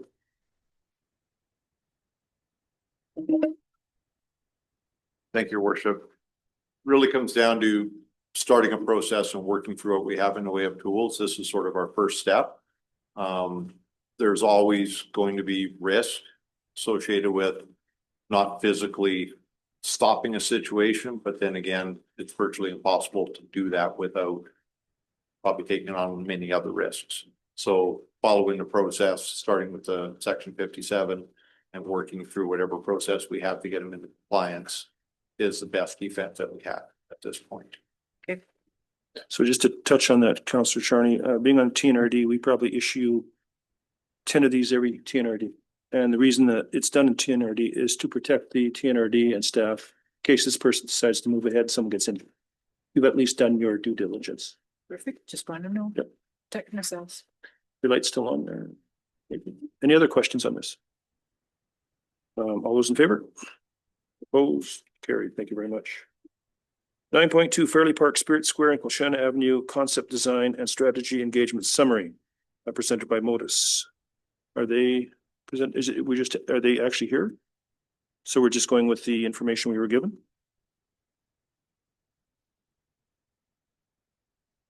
Seal? Thank you, Your Worship. They were going to make a presentation online, but I have not seen them join the meeting. Okay. Or are they? So this is just for- Okay. So if this is just information, why do I have a recommendation? That recommendation, if this is for information. Well, mine says that the November 3rd, okay, receive for information. Okay, thank you. No need to vote on that one. I should read it. Thank you. Nicola Family Therapy Lease, recommendation that council direct staff to prorate the last month lease payment based on the vacancy date achieved. That is our first recommendation. And the second recommendation is that council direct staff to require the full, oh, we can have either one or the other, sorry. So you have two recommendations in front of you. No, just went through it. Information only. So we're aware of the letter that we received and it's in front of you. I will let council chew on this. Councilor Ogun. Great. Thank you, CAO, for the options provided. While I read the email from Nicola Family Therapy as well as your email, it seems to me that there was some misunderstanding. They thought that the city wanted them to vacate the premises sooner. So, and that's why they were trying to hurry up and, with the contractors trying to be out by the middle of the month. So, I now understand that was not the situation, but since, they at the end of the day, they are moving, they are trying they were doing some fundraising to raise some funds, and other ways to save money. I would like to recommend the prorate for half of the month for Nicola Valley Therapy. Councilor Baxter. I'm with Councilor Owen. They've been very good tenants to the city of Merritt, and if they leave it sooner, they should get some money back. Councilor Etchart. I think that's great to give them that, and it would be a helping piece, especially this time of year. But could we make an amendment to just say not even charge them for December? Or is that against our lease? I don't think that'd be against your lease. I think that is a decision that the council would be allowed to make. If you decided to float the whole month, that would be a council decision, would it not, Seal? No? Okay, how do we have that? Yeah, I could probably get some help from CO as Yep. well. But general philosophy here is we I don't like to use the word can't, but should not be providing financial assistance to businesses. So the way the motion was set up would be to either follow the lease or to prorate it based on the actual vacancy date received. And then we're clean on all that. Yeah, well, then I'd agree with the So other. we have two recommendations. I'm assuming that we're going to go with that council direct staff to prorate the last month lease payment based on the vacancy date achieved. I need a seconder. Then move Councilor Baxter, Councilor Ogun. Any other questions on it? All those in favor? Opposed, carried. Yes. Nicola Valley Skating Club, council direction to staff on the event support. So we have a recommendation in front of you. You've also seen the letter that the council directs staff to bring an amendment for the 2025-2029 financial plan to a future meeting to include additional grant aid to support the 2025 Okanagan Interclub Figure Skating Championships in the amount of, there's 1 day at 1,050, there's 2 day at 2,100, or 3 day at 3,150, or 4 day at $4,200. Now, you've all read the letter sent in by Mrs. Starr, and this is a big event, 300 to 400 people coming. I have to be honest, when we were running the ambassadors, had we not been able to get the Civic Center for 3 days, we never would have been able to achieve the event that we had for as long as we had. So I think this is a big event. I'm going to throw it out there. I'm more than happy to give the 3 days. Well, it's only for 3 days. You don't want to give them 4. Oh, hold on a second. We have someone in the crowd. Come to the microphone, please. Give us a little bit of a explanation. I'm still on the president. So we have it for 4 days. The event is 3 days, but we need a full way to set up. We have. And hours now. So, yeah. Okay, thank you. So I'll get to you after. Councillor Baxter, you were first up.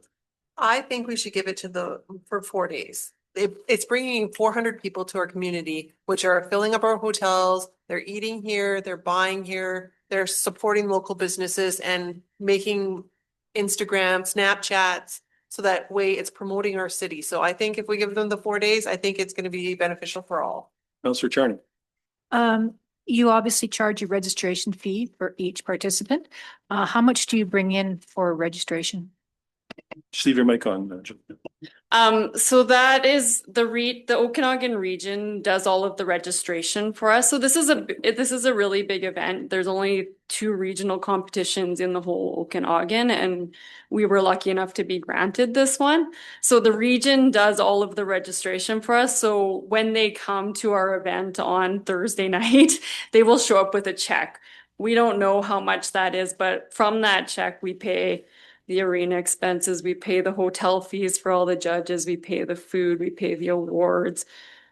Gosh, there's hundreds of expenses. We're expecting probably about $20,000 worth of expenses for this event. So yeah, right now I can't give you that amount. I will be able to give it to you after this weekend though, for sure. So, with all Jill, of if you had a child that you were putting in Mhm. and you were, what would you be paying? So it's a wide range depending on level, but upwards of $150. I think the little kids events are about $50. Okay. So it goes on experience and. Yeah, experience and Congratulations. time and yeah. Sorry. So usually when we have a grant in age, financials are requested. Yes. So I can provide all of that. My request is because we were outside of the grant and aid time. So last year, grant and aid time, we weren't 100% sure if this event would run or not. We didn't get that confirmation until January. So it was outside of last year's grant and aid, but it's before this year's grant and aid, right? So we could do up a retrospective one and provide all of that information for sure. Councillor Richard. Given the point of the grant and aid not having had that information at the time, I think in the vein of trying to support Merritt as a winter community, it's a good opportunity for us to invest in skating because it's a wide range of people that would be coming here. We hosted Silga this year. A lot of people are very happy and interested with that. A lot of people normally wouldn't necessarily have stopped in Merritt that were coming for Silga. I think it's a great opportunity to showcase Merritt for an event, help our skating club, and it's just a wide range of families, so I'm in support of it. Councillor Rogan. Here comes the wedding Okay, blanket. so I wish Merritt were in the position, the city of Merritt were in the position to help provide that help in not only to your organization, but every organization. So we are forgetting 2 things here. We have allocated a certain amount of money to help the granting aids, and we don't have no money in that account right now.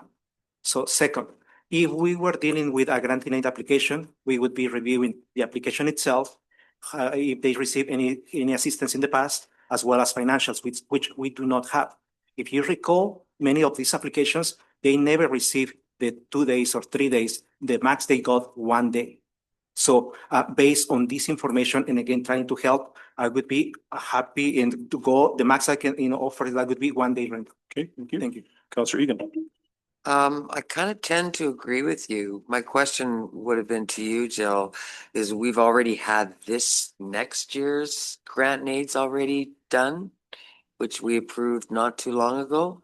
No, we have not done Oh, grant and aid I yet. thought we did. No. It's usually the end of November. Yeah, we have not done. grant and Okay. aid. Well, anyways, I thought we had done it, but kind of hard to, which year are we in, right? I guess it's my age. But I also agree that 1 or 2 days would probably be the way I would like to go with this. I know as a business owner, I think it's great because I've already got lots of reservations from this group. And I think it does great things for our community. Absolutely. I just wish we would have known about it earlier than, because it's this weekend. It's this weekend, yeah. Yeah. Yeah, it was just outside of the grant and aid Yeah. time frame. But I did send a note out about Yeah. a month ago when I first got it. Yeah. So Still didn't hit the pages. When did you know that you were having the event? So we applied for it 2 years ago, but it wasn't until January that we had So you 100% have lots of time to, yeah, confirmation. yeah, Right, yeah. Thank you. thanks. Councillor Turner. So as far as grant and aid goes, it's changed a lot over the last 7, 8 years. It didn't always used to be that people would only get one day. It wasn't always that people had a maximum of 1,500. I know in the last council term, grant and aid was, I think, max application at 1,7500 even. So it's not, for something that's not going to happen annually, I think sometimes we can make an exception. We can always do a budget amendment request. And I don't think it's unreasonable. They're not going to host this every year. I mean, you're lucky to have, when do you think, Joe? that you We may never host again because they've told us that because the event was so popular that they would only consider arenas that have a double ice surface. So this may be our one and only. Yeah, so Unfortunately. given that Merritt may never have the opportunity to host it again, if it is the $4,000, I don't think it's so unreasonable to host something that we may never have the opportunity to host again. And say 6 years ago, it wasn't an unreasonable request because we had this kind of funding availability. Just putting it out there. Yep. It's this council that's been kind of the stingy ones by making everything so much less. But, and the skating, I mean, the arena is right in the middle of town in the heart of our community. Outside of rodeo, I mean, it's one of the other big things, being diverse from summer to winter. So that's why I think we should do it. But Well, it's one of the reasons why I want to see the end of grant and aid and go to city initiative. That way we don't get rid of all the money in one day. Councillor Petrosi.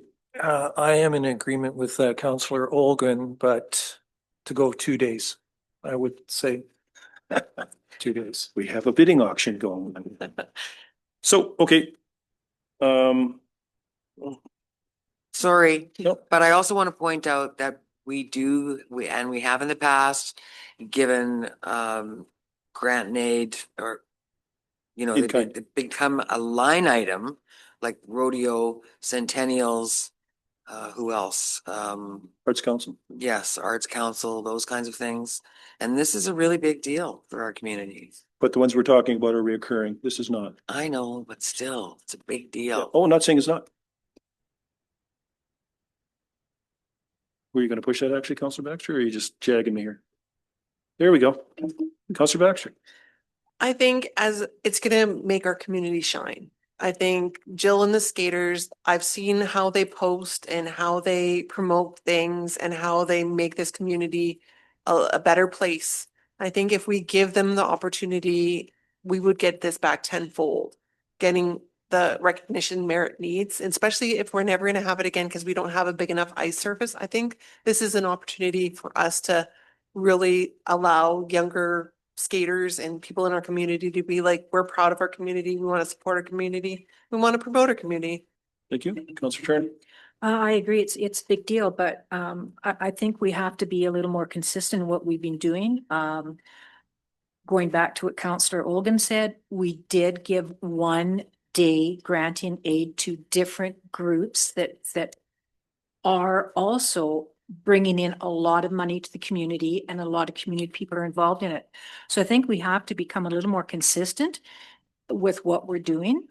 And especially since this application is well outside of all of the other applications that have been presented to us. CFO, you look like you want to say something. No? Okay, good. And I usually am very well organized and usually have these things lined up ahead of time. We were really hoping to do this without support from the city, but. So we do have a recommendation in front of us. I think I've read the recommendation. Do I already have a mover and seconder, or have I read it even? I have not read it. No reading. I have not read it. Yeah, we don't have a mover and a seconder because I think you guys didn't actually land on what you want the recommendation to be. Okay, so I'll read the recommendation again, that council directs staff to bring an amendment to the 2025-2029 financial plan to future meeting to include additional grant and aid to support the 2025 Okanagan Interclub Figure Skating Championship in the amount of 1, 2, 3, or 4. So I'm going to throw a dart out there and say 2 days. Do I have a support? Do I have a seconder? Okay. All those in favor? Opposed? A bunch of wieners. Passed. Passed. Thank you. Thank you very much, Thank you you. guys. Much appreciated, and come check it out. It will be really great. I'll get you to push your microphone button. Thank you. 2025 Country Christmas Civic Center rental. A recommendation that the November 5th, 2025 report of the Director of Community Services entitled 2025 Country Christmas Civic Center rental be received for information. So that's what we're gonna do. Okay, 9.6. Christmas Hall Closure Policy, December 25th to January 1st, 2025. Recommendation that council approve the closure of City Hall for the days of December 25th to January 1st, 2026, shouldn't that be 2026? 2025 as per the Christmas City Hall Closure Policy. Councillor Ogun, Councillor Petrosi, any questions upon this? Councillor Charney, Okay, I don't want to be the Grinch in the you always room. are every year, so. Why should this year be any different? Go ahead, Ebenezer. I mean, Councillor Charney. Okay. Yeah, that's right. Anyway, I find it difficult to see that one entity of our city employees is closed. Other entities are still working. And so it's becomes it's not equitable for all city employees. Public Works, Pool and Arena, they're all open. They're expected to come to work. They're expected to do their normal workday procedure. So we're really talking 3 days, December 29th, 30th, and 31st. And so they have the option to come into the office, even though the building is closed, they have the option to come in and do the work. But who is supervising that? I think the CAO mentioned before that it puts the burden on the supervisors to make sure that whatever work they are doing is being done. The previous CAO has mentioned several times that city employees are overburdened. Well, if this is a slow time, then this is a perfect time to get caught up on work. My biggest thing though is it's not equitable for all city employees. That's my personal opinion, and it's not a Grinch. Not a problem. Merry Christmas. Councillor Baxter. If we're gonna go off what Counselor Charney said, why don't we close the pool and every other thing at that same time? Well, All the, what if it snows? plus, the public works, they're gonna get paid because they wanna come in, but the other ones, they can go. Councillor, who's got it? Councillor Egan. Yeah, I agree with Councillor Charney. It's not equitable, and any other business stays open. And we're gonna run the city like a business, it should work like a business. Thank you. Councillor Etchart. So right now it's proposed that if we were closing, would people, if we don't have the closure, would it just be people are using their holiday time? That would be totally up to them. You know, and if people are going to work at Christmas, for the ones that are at City Hall, can they work remotely from their computer, or it has to be in office? In office, am I on? Yes, you're on. Thank you, Your Worship. So I believe all that was highlighted in the report and whatnot. The thing to remember that this is simply the access to the public with City Hall being closed. Work hours still apply. What it does allow for is we have, very short staff already. 2 people to take that time off at the same time if they want, but those are work days and they're either going to be accounted for through vacation days, bank time days, or you're at work. So really, the only thing is the door will be locked, but people could still email and maybe get a response, so. It's only about City Hall itself being closed to the public. To the public. That's what this is. Well, then what's the problem? Councillor Ogun. And for God, I am in favor of this statement. I feel I even wanted to give you one more day, but people will not be too happy. I will be off since the 24th until the January the 5th. That's a kind of normal practice. I don't have any issues with what is proposed here. Councillor Baxter. I've looked up other communities and they do the same thing for their employees because it improves employee morale. It makes them feel they can spend time with their families without getting docked. So I think it's a good thing for our community. Counselor Charney. I was of the other opinion in that looking at some of the other communities, Kamloops, et cetera, they are open on December 29th, 30th and 31st. I think if we are a public entity, we should be open. Are the banks open on the 29th, 30th and 31st? Yes. Is Save-On open? Yes. Are there no Are there- workhouses? Well, oh my God, get off the bandwagon. You know, I'm just saying. you're going we- home we tonight can't be and- Running this as a business. And the public, if they choose, if they want to come into City Hall, they should have the right to come to City Hall. You know who's at your house tonight? Jacob Marley's coming to your house. Give me back the stuff I just gave you. I give up. So just so we're clear, the doors to the public will be closed. People will still be here. Okay, fine. Well, fine. Okay. Counselor Etcher. I appreciate the comments from Councilors Charney and Egan. But people still have access to call in or email and get a response because people would still be working. Just not having the doors open, it's not much different than what some of the procedures were like when COVID was present. It's just that if you have a reduced staff, you're not responsible for having the door open and yeah, I mean, I don't think it'll be much of a difference. We probably won't even notice. So I think we could do the closure. People who want to be off will take holiday time. But anyway. Counselor Baxter. We need to stop comparing ourselves to Kamloops and other huge communities. We're a small, I know, but we're a small community and let's just make our employees a little bit happier. And the ones that want to work are going to work. And the ones that aren't, at least we're not making it short staff for people to come in and be like Scrooges. Counselor Scrooge. Counselor Charney. If people are in the building, the door should be open. Okay, good to know. Oh, Counselor Egan. I agree. Sorry, the door should be open. Thank you, Counselor Ebenezer. Got two of them now. So anyways, in front of you, we have the recommendation. I think I've got a mover and seconder on that, do I not? Any other questions on that now that we've had this round of talk? CEO, you got your mic on. Do you have anything to say or? So I'll read the recommendation again that council approve the closure of City Hall for the dates of December 25th to the 1st, 2025 as per the Christmas City Hall closure policy. Hold on a second. All those in favor? Opposed? Carried. Good points. Good points. Okay. Here we go.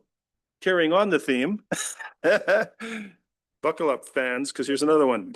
9.7, City Hall closure on December 24th, 2025. Recommendation that City Council approves the closure of City Hall on December 24th, 2025 at 12 p.m.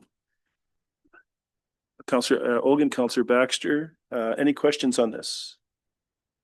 Oh, Councillor Charney. Okay, I'm going to go back on the same bandwagon. The pool closes at 12. The arena closes at 3. What time does public works close? Seal.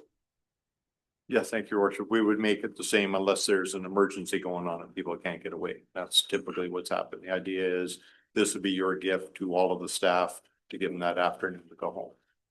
Unless something blows up. Councillor Regan. This is fun. I hate to No, you don't. refer to the next 9.8 that we haven't discussed yet. Yeah. But I think we're about to give them already another gift. I don't agree with that. Fine. I'm sorry. Your vote will count. Yeah, well, no, you just got to be on the winning side. This is getting spicy. Councillor Etchart. Well, number one, the staff are still working and the people that are off during that Christmas week are taking holidays. So there's no issue. And I think it's normal practice for a lot of businesses to close early on Christmas Eve. And I think it's even us at my office, we're closing even a little bit early, a couple hours, maybe not noon. Hey, I probably still won't even leave early, but I'm just saying that we're knocking off early. I think it's reasonable to close City Hall at 12. But anyway. Thank you. Anybody else want to take a shot? Oh, Councillor Charney. Oh, sorry, Councillor Olgan. So I just want to say that there are so many ways of saying thank you to the staff, and this is one of them. So I don't see this unreasonable. As I said before, I'm not even working the 24th. So I would like to give you also the 24th, the whole day, not a few hours. So I think that's reasonable, and I will be happy to say yes. Counselor Attorney? Well, then I think if you're going to close at noon, then the free skate from 1 to 3 at the arena should be canceled. Because why are the arena? You're just free to digging work yourself 3 deeper. You're digging yourself. But you, deeper. but you're being, it's not equitable. Everyone else is closing at noon. This group of people have to work till 3. So it's just fairness for everybody. And I am looking at everybody else in this community. How many businesses are closing down at noon? Canadian Tire, are you closing at noon? So I'm just looking at that, yes, I can see a 3 o'clock closure. I can see that, but I'm thinking noon is just stretching it a little bit, especially since we have one facility that is going to be working till 3. Because they've got a public skate from 1 to 3. Did you want to say something? Yeah. Yep, please come up. State your name and your position, please. Hi there, I'm Ryan Gill, Operations Manager. Thank you for having me up here. The reason we have public skating on from 1 to 3 is we are provincially mandated to have someone at the arena for 7 hours. So that is why. Good to know. We didn't know that. They work on Christmas Day, Boxing Day, every holiday that the ammonia plant is running. We have to have someone there for 7 hours. Thank you. Good to know. We did not know that. But it is a free skate from 1 to 3. So you do have an event planned from 1 to 3. Thank you. Counselor Baxter? I think this is just good for all employee morale. I think we should give them some time to go and get last minute gifts for their families. Go get the food before the stores close, because once the stores close, like if we keep them there until 5 o'clock and Cooper's is closed, they can't get anything for their families. I think it's a good thing. Counselor Rogan? So I think that we have to be careful here because we are getting into operational and we are not supposed to be operational. So the moment that we say, yes, we approve it, so that's going to be up to staff and operations to decide who is going to be working or who is not going to be working. So I don't have any issues with that. So I think that should be this, once it's approved, it's a decision from operations. Counselor Egan? Thank you. I just think that we owe it to the taxpayers and I'm sorry, I don't think we should be giving gifts out all over the place. Sure, everybody does a great job, but I think we owe it to the taxpayers to get the money's worth out of their employees. Which one are you talking about? We're on 9.7, City Hall closure on December 24th. I am Okay, talking about okay, that. okay. Counselor Petrosi? Yeah, I'm thinking 4 PM would be plenty of time. Let them work till 4 PM. Like any other business. A lot of businesses actually close at 5. So, yeah, so 4 o'clock. Thank you. Counselor Pitchard? I have nothing against with the noon closure, but if everyone else thinks that it needs to be later, like 3 to match the arena, I'm not against that either. I think closing at noon is reasonable, but listening to Councillor Egan and Charney, maybe if you want to meet in the middle, I mean, I'm not against that. It's reasonable, but are you willing to make an amendment to that? I'll let one of them make the amendment. But I don't think it's unreasonable. I think our office is closing at 3. I think that people going on Christmas Eve maybe are going on the highway to get out of town, maybe to go meet family out of town. We have a lot of people traveling, and I think it's an opportunity to drive in the daylight. So I think it's nicer to get out early, but Take your holidays. CEO? Thank you, Worship. As much as I understand the sentiment, and the requirement to work when expected to be worked, this is a gift, and there's always going to be operational differences, like you had mentioned. Somebody in the arena, Public Works, for instance, starts earlier. They're normally off at 3 already. So it varies. We're gonna have somebody in the sewer plant on stat days as well over the holidays because we have to make sure that water and the sewer is running over there as well. If there's interest in the quality of that, we can always work something out for somebody that's impacted that didn't get that particular benefit individually with them if you'd prefer. Just offering that up as we can identify somebody that's impacted not by that closure and make it up to them a different way. But there's always gonna be an operational need. And we got a water main break in the afternoon, they're all coming in, sort, right? So we do have a recommendation that I think has been moved and seconded. That council approves the closure of City Hall on December 24th, 2025 at 12 p.m. All those in favor? Opposed? Carried again.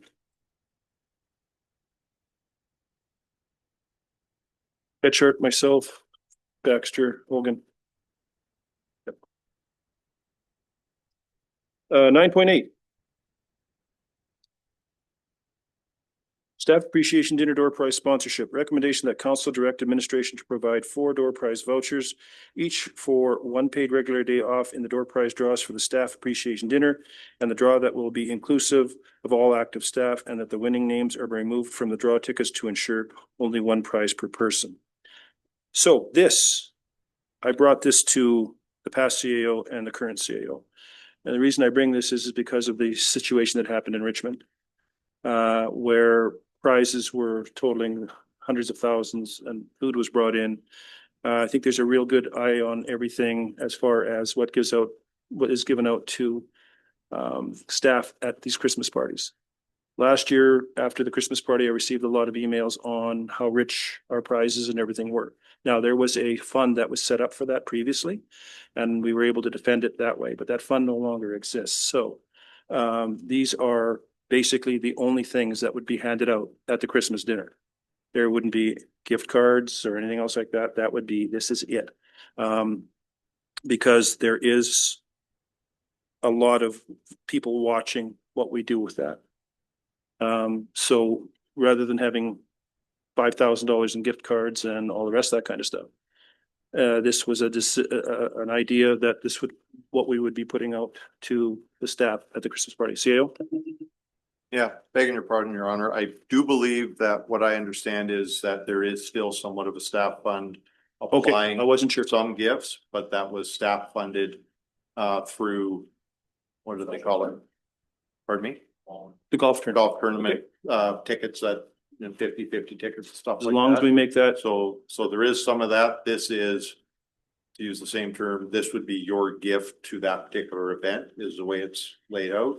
And it's laid out such that even if somebody can't attend the event, that we'd make sure that their name went into the draw so we don't exclude anybody. That's a general idea.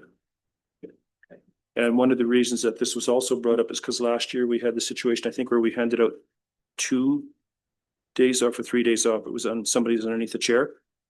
Council never approved that. And I received massive amounts of flack over that. That was never approved by council. So we want to bypass that situation from happening again. So if there is a golf course fund that prizes are being bought, then that's now it's obviously public. That's going to happen. That's fine. It's just these are there. This is strictly for your decision whether you want to go this route or not. There's nothing saying we have to. Councilor Petrosi. Yeah, I was just going to mention it is social club through the city, right? That you buy your prizes, and that's what it's been in the past. The social club buys the prizes for the Christmas party, and that's happening again this year. Well, social club, a little bit, whatever. not like last year. There was also the situation where staff would we request to go out into the community and ask for stuff to be given away. We've stopped that as well. We're not asking people for prizes any longer in the community. They pay taxes as it is. They don't need to be given prizes out. So we stopped that as well. So, anybody else? Questions on this? I'm kidding, but there'd be more. So basically it's in front of you. I do have a mover and a seconder. Okay, so I'll read the recommendation again that council direct administration should provide 4 door prize vouchers for each for 1 paid regular day off in the door prizes draws for the staff appreciation dinner, and that the draw be inclusive of all active staff, and that winning names are removed from the draw tickets to ensure that only one prize per person. I need a seconder. Councilor Petrosi. Any questions? All those in favor? Opposed? Done. Thank you, sir, and madam, appreciate it. 9.9, 2026 acting mayor schedule. Recommendation that pursuant to section 130 of the community charter, council make acting mayor appointments for January 1st, 2026 to December 31st, 2026 in accordance with the following rotation. January 2026, Councillor Baxter. February 2026, Councillor Baxter. March 2026, Councillor Egan. April, Councillor Egan. May, Councillor Petrosi. June, Councillor Petrosi. July, Councillor Charney. August, Councillor Charney. September, Councillor Etchart. October, Councillor Etchart. November and December, Councillor Ogan. Can I have a mover and a seconder on that? Councillor Ogan seconds it. Everybody's happy with this? Nobody sees an issue? Well, no, but okay, well, Councillor Ogan. So yeah, I don't have any issues. According to my research of the Community Act, I'm not supposed to be an acting mayor for November and December. According to the Community Act, only the previous mayor can be, because that's going to be elections already at the end of October. The mayor can be only the acting mayor for after the election. So that's what I read. So correct me if I am wrong. Seal. Thank you, Your Worship. We do have the full year. Yes, I acknowledge that we have the elections happening in October. The swearing in for the mayor is not actually happening until November. So in November, we will require an acting mayor for the days that the council would be if the mayor is away. For what I know, So that would be in cannot November. be the acting mayor after it can be only be the mayor. That's Mayor what and acting mayor? yes, I see the acting mayor. I haven't, I'd have to do some more research, but that's not something that I've heard before. If you are uncomfortable with it, council, you can certainly take off December, but I would strongly recommend that we have someone in November. So the inauguration is usually November the 15th, is it not? So you would need, November you would 10th. need a live council up until, we're live until the 14th, basically. Yes. So Until December signed. would become moot. Yeah. So Councillor Ogan only gets to look after 1 month. Sure. Yeah. And only 15 days. Man. And one thing that'll be on the agenda for the inaugural meeting will be an acting mayor scheduled for the following year and for December as well. Okay, so Councillor Baxter. If you have to slot a name in there, just stick mine in there. I'm fine with this. We can take it off. It's not a So, problem.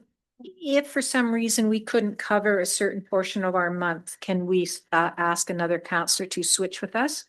But this is done by resolution, so a change needs to be made by resolution. So the dates that are set here are the dates that everyone is acting as acting mayor. If you're unable to do it, we can always pass a resolution throughout the year to change it. Okay, I will not be available from July 22 until August 23rd. And so I'm July and August. So, well, I'm here for 3 weeks of July. And August is kind of wiped out. So this is on the table for council to discuss and to negotiate. We've tried to do this in advance.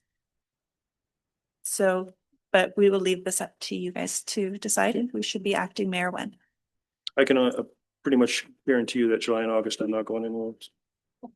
You promise me. Yeah, yeah, Okay, because you've been very nasty to me tonight. you've deserved it, Okay. but thank you for the So- chocolate. though. If I know I'm not going to be here, so does my name still stay here? This is a resolution of council, so if you would like to change it to a different date, this would be the venue to discuss it and find out if there's someone else that would like to be slotted in there. Well, she can't swap with another. So if somebody wanted to take August that is in February, they could do that, right? Give you February and somebody else could take August. Yeah, I mean, I can do any other month except August. that, well, July 23 to, yeah. Yeah, well, August, basically. I mean, Yeah. 7 days now. So Yeah. August is where. August is the problem. Anybody want to Yeah, switch? that's with- right, because there is no meeting after that. There's in only one July. meeting in So there's, August. so it's August I can't do. Yeah, but it's only one meeting, but it's a whole month because you're covering, right? So it's 30 days. In those. Yeah, there are no, so the acting mayor, is that only for council meetings? It's for the whole Oh, month. it's for everything. If I got Okay. struck by a bus, you'd have to sign the check, right? Oh. Okay, so who would like to switch with me for August? Hmm, Oh, Councilor Rogan? I was told that we don't have to be in town to be able to be the acting mayor. Is that correct? Like, can we do that, you know? It kind of defeats the whole acting part. So I was told you can still go, you know, do your stuff as long as you are available by phone, it's fine. CO? I don't know. CO? This generally comes down to availability. So in case there's an emergency, in case you need to step into the role and fulfill the duties in accordance with the community charter for the position of mayor, the person who's acting is the one that would be doing that. So the only issue there, Councilor Hogan, is like you can't sign a check through Zoom. And I traditionally sign about 10 to 15 of those over a month. Hmm? No.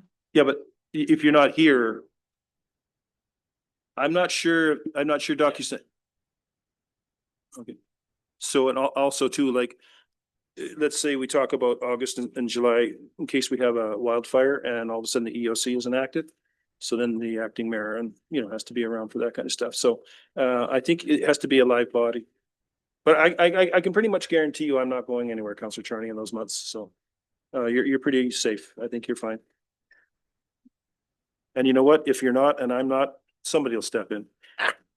But no, I'm not really going anywhere in July and August, so I'm fine. No, I haven't in like 100 years, so we're good. Anybody else, got a query or a problem? Okay, all those in favor? No, Councilor. Oh, you're begging on. No, I just need a change on my spelling of my last name. oh, yeah, Right. we already pointed that out. Hey, PETROC. So could we get, could we amend, do we have to do a big amendment for that, or can we just get the name change on that? If it's with unanimous consent to make the change, then we can make the Okay. change. All those in favor? Opposed? Carried. Thank you, everyone. 2026 regular council meeting schedule. Recommendation that council approve the 2026 council meeting schedule as attached for the September 17th, 2025 report of the committee clerk and instruct staff to advertise accordingly. Councilor Baxter, Councilor Ogan, the meeting, the calendar's in front of you there. Any issues with that? All those in favor? Opposed? Carried. 9/11 Flood Mitigation Department quarterly report for Q3 of 2025. Recommendation that November 10, 2025 report of the communication specialist entitled Flood Mitigation Department Quarterly Report Q3 of 2025 be received for information. And we will do that. Digital sign install 9/12. Recommendation that the November 18th, 2025 report of the Director of Community Service entitled Digital Sign Install Update be received for information. Good deal. Done. Notices of motion. Or a motion, whatever you'd like. Reports from council. Councilor Petrosi. Okay, I had my water meter installed. Took about 45 minutes. It was quick and painless. Where was my invite? Hey. So anyway, good news. So that was done. Pretty excited about that. School board meeting on November 17th about the possible school closure. Attended that. A cow. We had a community of the whole November 18th, and the Christmas tree light up last night. And I just found it was kind of dark. I guess because the community policing office was. That probably I has guess- something to do with it. Yeah, it just seemed really dark there. I couldn't make out people's faces. I think I saw Manuel, but I don't know if I saw him or not. I don't. But anyway, that's it. Any other counselor report? Oh, Counselor Baxter. Good to go. November 17th, I went to the STUIC meeting and then I went to the school board meeting. And then I did the special closed council meeting on the November 18th. And then I went to the Trans Mountain thing up at the NVIT. I also helped decorate the float yesterday at the Civic Center and I went to the Christmas tree lighting. Excellent. Counselor Etcher. Well, along with Halloween things that happened around town that everybody did, sorts of stuff. But November 7th, there was the SILGA board meeting. Some good info, but we had some sad news that one of our board members passed away suddenly. So that was very impactful and sad for Beachland. But one piece that was brought up at that meeting was the Jim Pattison Foundation. They're trying to coordinate health help through the Kelowna Hospital, maybe where they can coordinate assistance to people trying to get to medical appointments. So we're going to hear more information about that probably at the SILGA conference at Revelstoke. Anyway, November 13th, we had policy and bylaw review committee meeting. Later that night, the museum AGM. We're trying to put on a lot of activities to, promote history within the community. November 17th, the school board meeting, the closed meeting that we had. We had a closed council meeting on the 18th. I was at the tree light up last night.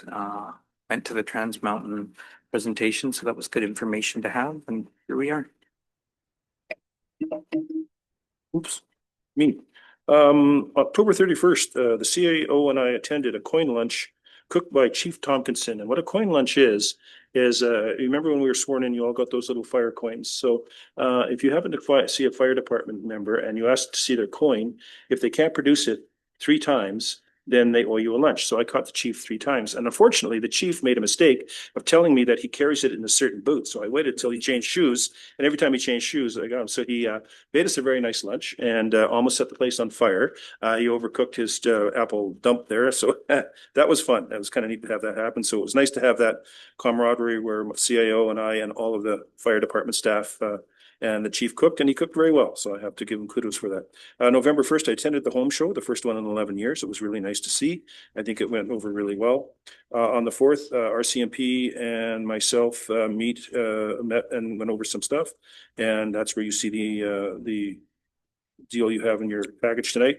Also met with Tony Luck. MLA Luck was in town. We had a conversation on several things, really focusing on some of the stuff that we brought to UBCM that he's willing to push for us. And hopefully we can get there. We're going to continue to work on some of that stuff.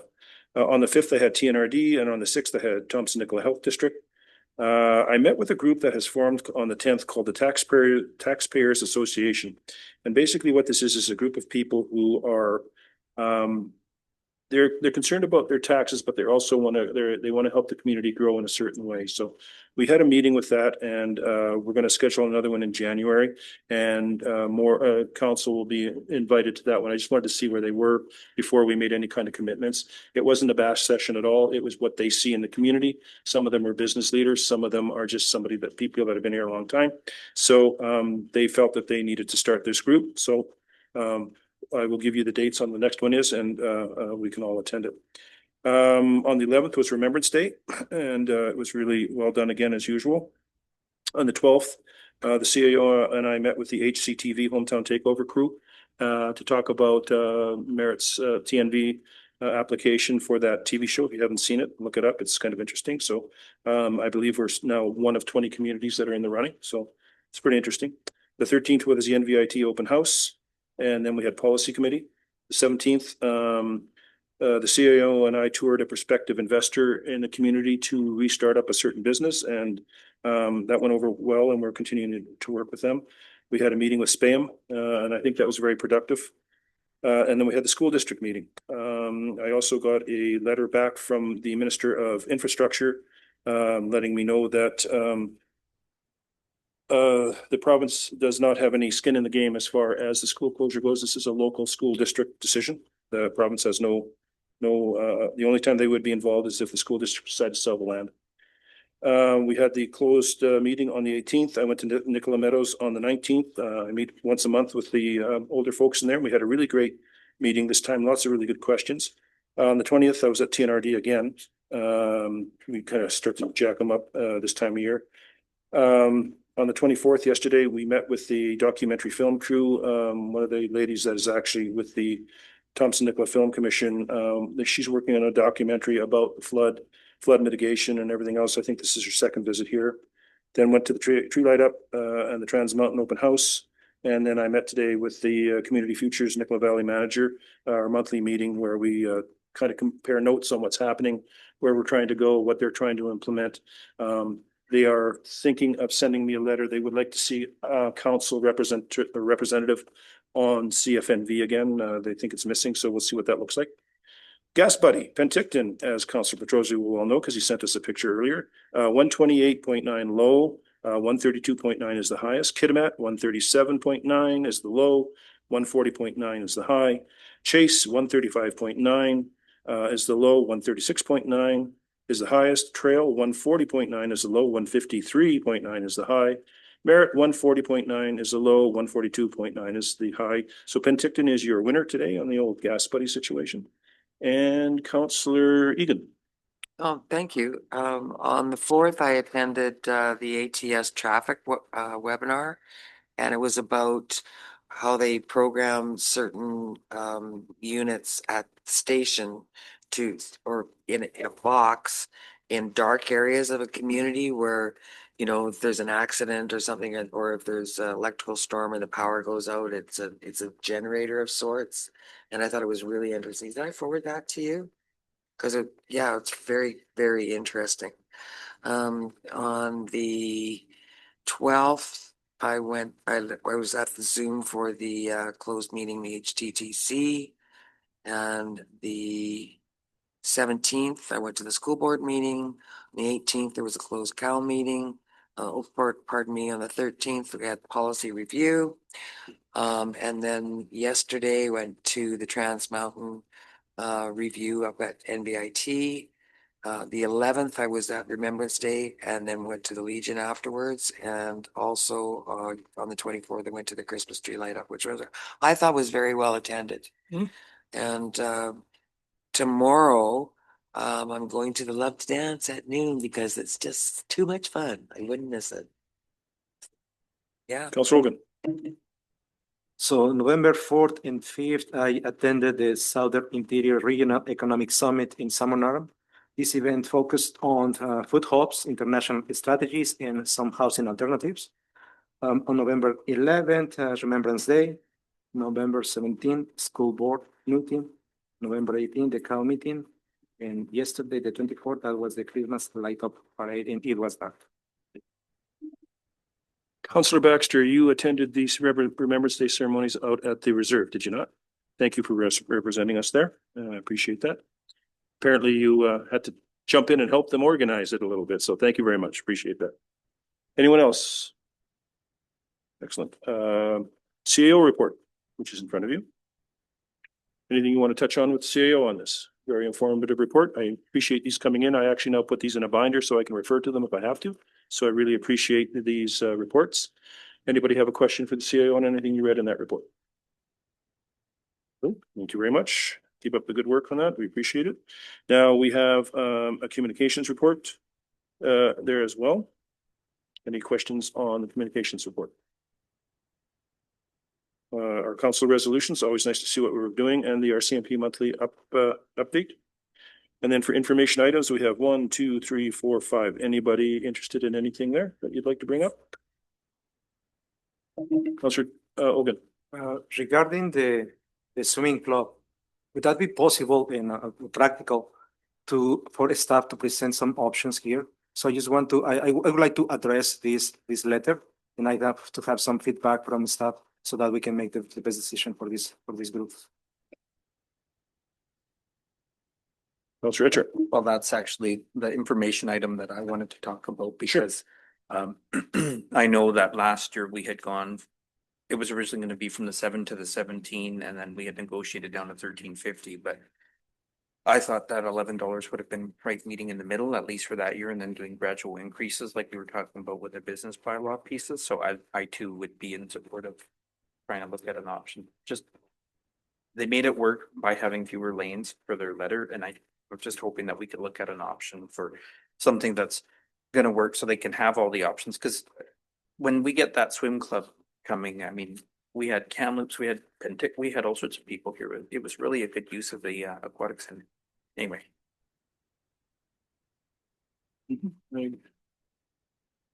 I guess, but I would caution council to be prepared to adjust every single fee that we've changed as far as softball, soccer, lacrosse. So be careful with that.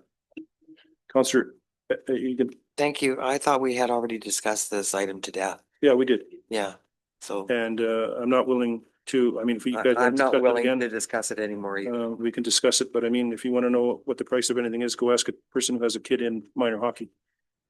It's a lot more than, it's like $75 an hour. So anyway, we can, if you so choose, we can chew on it again, but I think we have chewed on that far enough.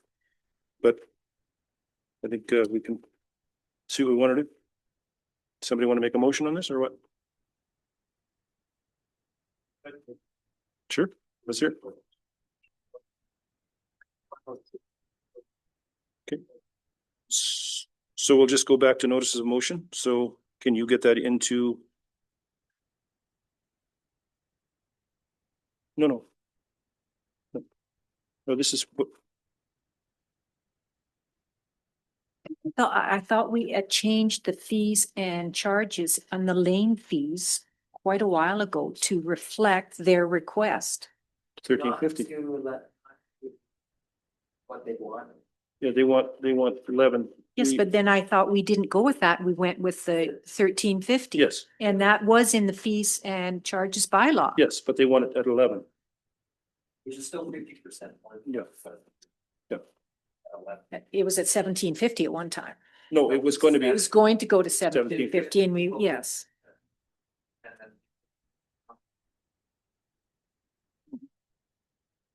But it hadn't been increased in almost 12 years. So there's, again, a failing of council not to stay current on what the prices should have been. Notice of motion, I'll just jump back to notice of motion. CAO? Yeah, I guess just to close the loop on that, we do have the fees and charges bylaw coming on December 9th, I think we said. And this will be included in there, the rates Okay. that describes. Fine, we're good with that then? Okay, excellent. Any other questions on what was in the information items? Okay. Recommendation that this meeting be closed to the public pursuant section 91E, the acquisition, disposition, or expropriation of land or improvements, if the council considers the disclosure could reasonably be expected to harm the interests of the municipality of the community charter. Councilor Petrosi, Councilor Ogun, all those in favor? 5 minutes. Smoke them if you got them. Mike.